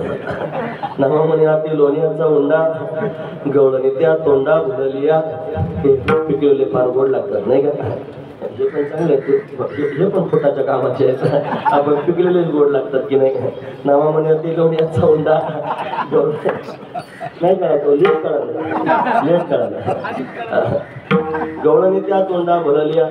ठेवा खाली बसा बसा तिथंच बसा बस 5 मिनिटात थांबणार बसा. म्हणून भगवंताला पाहून सर्व गोपिकांनी विभोर व्हावं. मनात विचार करावा यशोदा किती भाग्यवान आहे. याला स्वतःच्या हाताने खाऊ घालते, तिच्या हातचं लोणी कन्हैया खातोय. आपल्या पण घरी कन्हैयाने यावं, आपल्या पण घरचं लोणी खावं असा विचार तिच्या मनामध्ये अशा पद्धतीने गोपीच्या मनात निर्माण व्हावं. ज्या गोपीच्या मनात विचार आला आपल्या घरी कन्हैयाने यावं, भगवंताने ते लक्षात ठेवावं आणि सगळ्या गोपाळांना घेऊन तिच्याच घरी जावं लोणी खाण्याकरिता. लोणी खावं त्यांनी महाराज दह्या दुधाचे माठ फोडून टाकावेत, काही पालथे घालावेत. दुधाने पालथे घातले. गोपिकांनी त्यांनी पाहावं पाहती गवळणी तवती पालथी दुधानी म्हणती मंदाची या पोरे आजी चोरी केली. हा रे आणि थोड्याच्या आधी फुलं टाकू काय 12 वाजता टाकले पाहिजे असं काय. मी थांबणारच आहे 5 मिनिट. एक लीला सांगतो थांबतो. हा फुलं इकडून फुलं सगळ्यांना वाटा पुरते तोंडाचेच येत ना बस झालं मग एवढेच वाटा. सगळे अपेक्षा करतील त्यांना न देण्यापेक्षा एवढ्या लोकांना वाटा फुलं टाकते. नामदेव महाराजांची पुण्यतिथी. आपल्याला फक्त थोडंसं चरित्र सांगतो 2 मिनिटात लक्षपूर्वक ऐका. पण गोपिकांच्या घरी त्यांनी कन्हैया चोरी करण्याकरिता जातो. गारणं सांगण्याकरिता गोपिका यशोदेच्या समोर लागली. यशोदे तुझ्या कन्हैयाला काही समजून सांग, आमच्या घरी येतो दह्या दुधाची चोरी करतो. यशोदेने कन्हैयाला समजून सांगायला सुरुवात केली. हे कृष्णा तुला मी ताकीद करीते रे, घरी कुणाच्या जाऊ नको रे काना, लोकांच्या घरी जाऊ नकोस. अहो ते आता तुमच्याकडेच पाहतील सगळं माझ्याकडे पाहणार सर. एवढं चांगलं कीर्तन ऐकून झालं. मी तुम्हाला वेळ देतो ना, भजन घेऊ. भजनात तुम्ही फुलं वाटून घ्या. 5 मिनिटाचं भजन घेऊ मग वाटतं फुलं. बरं वाटा विठोबा रखुमार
फुलं वाटून झालेत का?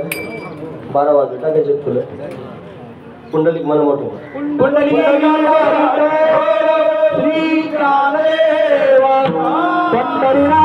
भगवान की जय. ज्ञानेश्वर महाराज की जय. महाराज की सर्वश्रेष्ठ नामदेव महाराज की राम राम महाराज की जय. आज नामदेव महाराजांची पुण्यतिथी आहे.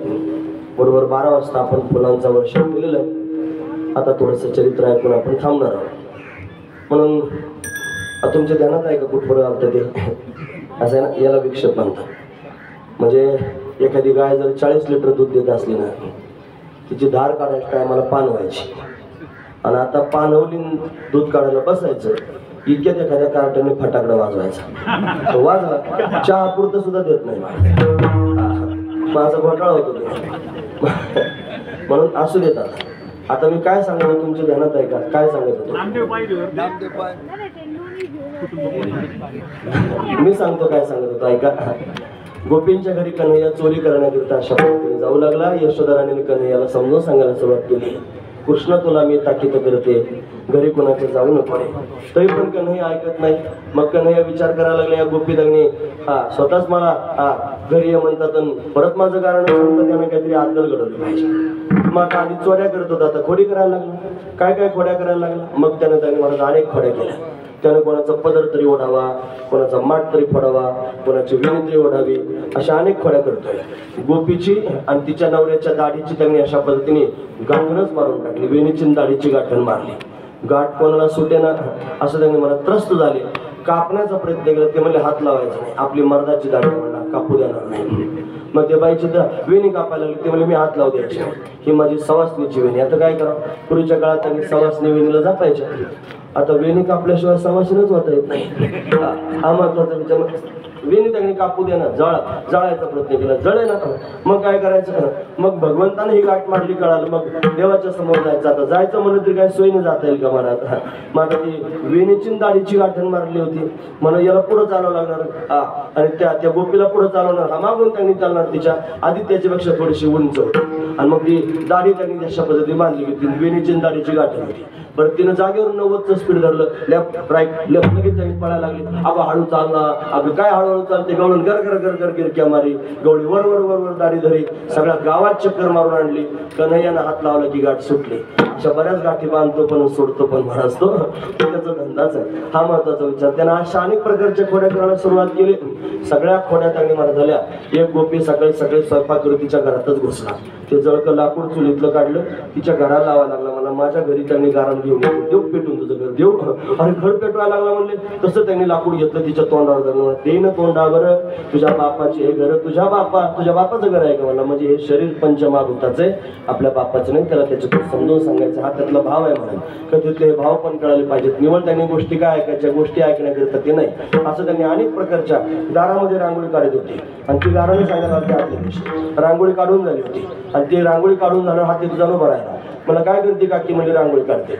मग याच्यानंतर काय करायचं असतं म्हणजे त्याच्यावर हळदी कुंकू व्हायचं असतं. वाय ना म्हणजे करंडा आणायला गेली कुंकवाच्या घरामध्ये, घरात कुंकवाचा करंडा आणायला गेली, रांगोळीच्या मध्यभागी उभा राहिला. उभा राहून त्यांनी मला रांगोळीवर लगबी केली आणि धूम ठोकून पळून गेला. ती करंडा घेऊन बाहेर आली तोपर्यंत रांगोळी नदीला गेली होती. माझं म्हणणं नाही बरं, प्रमाण आहे. अष्टदळ काढले अंगणी, वरी मोठे चक्र पाणी, त्याच्यावरच लगबी करून पळून गेला. अष्टदळ म्हणजे अष्टधा प्रकृती. आणि तिचा बार जर करायचा असेल तर परमात्म्याशिवाय होत नसतो. हा त्यातला भाव आहे. असं कथा पण ऐकावी, भाव पण ऐकावा. अशा फार कथा मला सांगता येतात, पण वेळ संपून गेल्यावर जास्त सांगू नये. हा महत्वाचा विचार आहे. म्हणून त्यांनी महाराज त्रस्त केलं सगळ्या गावाला. एका गोपीला त्यांनी महाराज फार त्रस्त केलं. यशोदा म्हणली, बघा नुसते गाराने सांगू नका, त्याला पकडून दाखवा. तुम्ही जर त्याला रंगी हात पकडलं, मला फार आवडतो हा दृष्टांत, तुम्ही पण शांत चित्ताने ऐका. तुम्ही जर त्याला पकडलं रंगी हात, मग त्याने मी खरोखर समजेन माझं पोरग तुम्हाला त्रास देत आहे म्हणून. तिनं गडाच उचला, ती छातीला हात लावून म्हणली, आपण पकडणार म्हणजे पकडणार. देव म्हणला, हिचा घर नंबर लिहून घ्या. तिच्याच घरी घुसला महाराज. आता सगळे गोपाळ त्यांनी टपूनच होते, त्याचा चोरी करण्याकरिता गेला.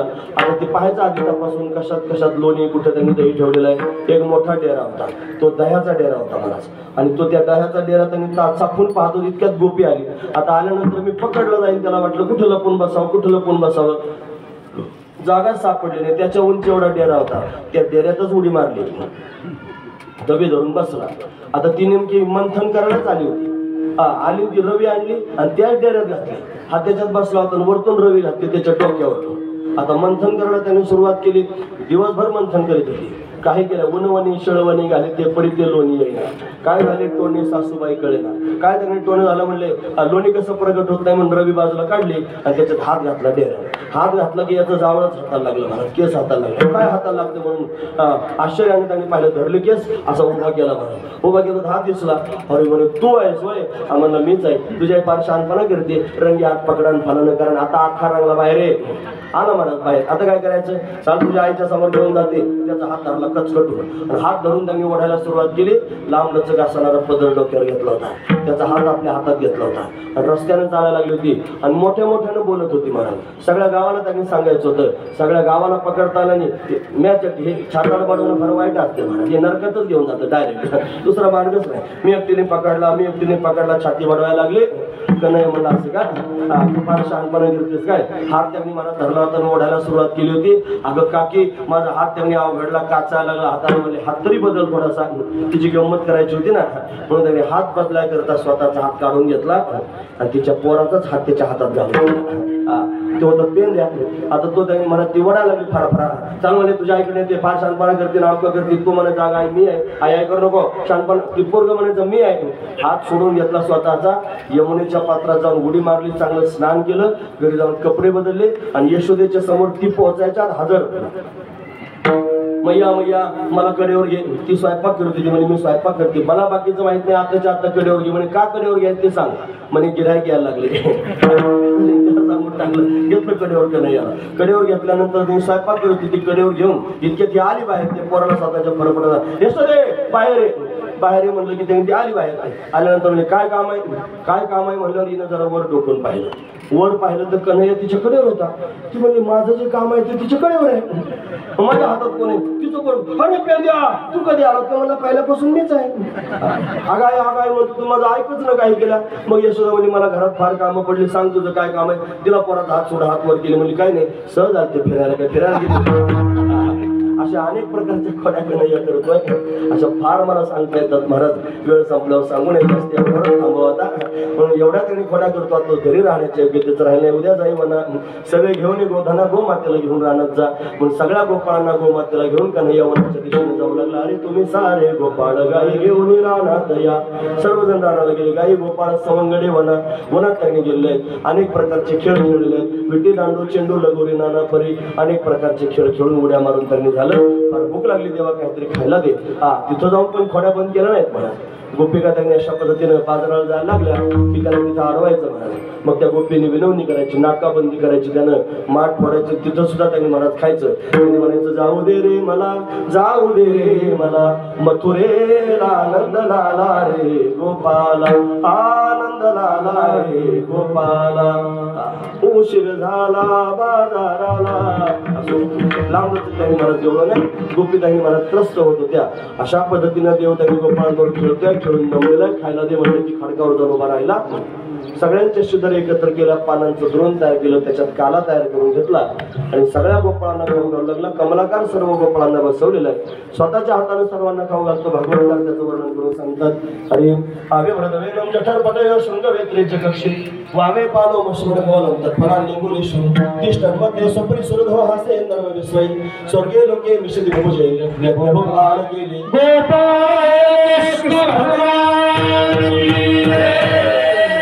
भगवंतानं काला केला. सर्व गोपाळ संतुष्ट झाले. हा प्रसंग इथपर्यंत सांगायचा असतो. आपण त्या प्रसंगापर्यंत येऊन पोहोचलेलो आहोत. म्हणून काला दोघांमध्ये होत असतो, देव आणि भक्तांमध्ये. कीर्तनामध्ये देव भाग असतो, भक्तांची आवश्यकता असते. कोण्या भक्तांबरोबर देव काला करतो? वैष्णव विकास संभ्रमण वैष्णवांबरोबर काला करतो. निके वैष्णव कोण आहेत? पण ज्ञानोबा कुमार निके वैष्णव आहेत. पण मोठ्या प्रेमाने त्यांचं चिंतन करून पुढील प्रसंग पाहूया. हे ज्ञानेश्वर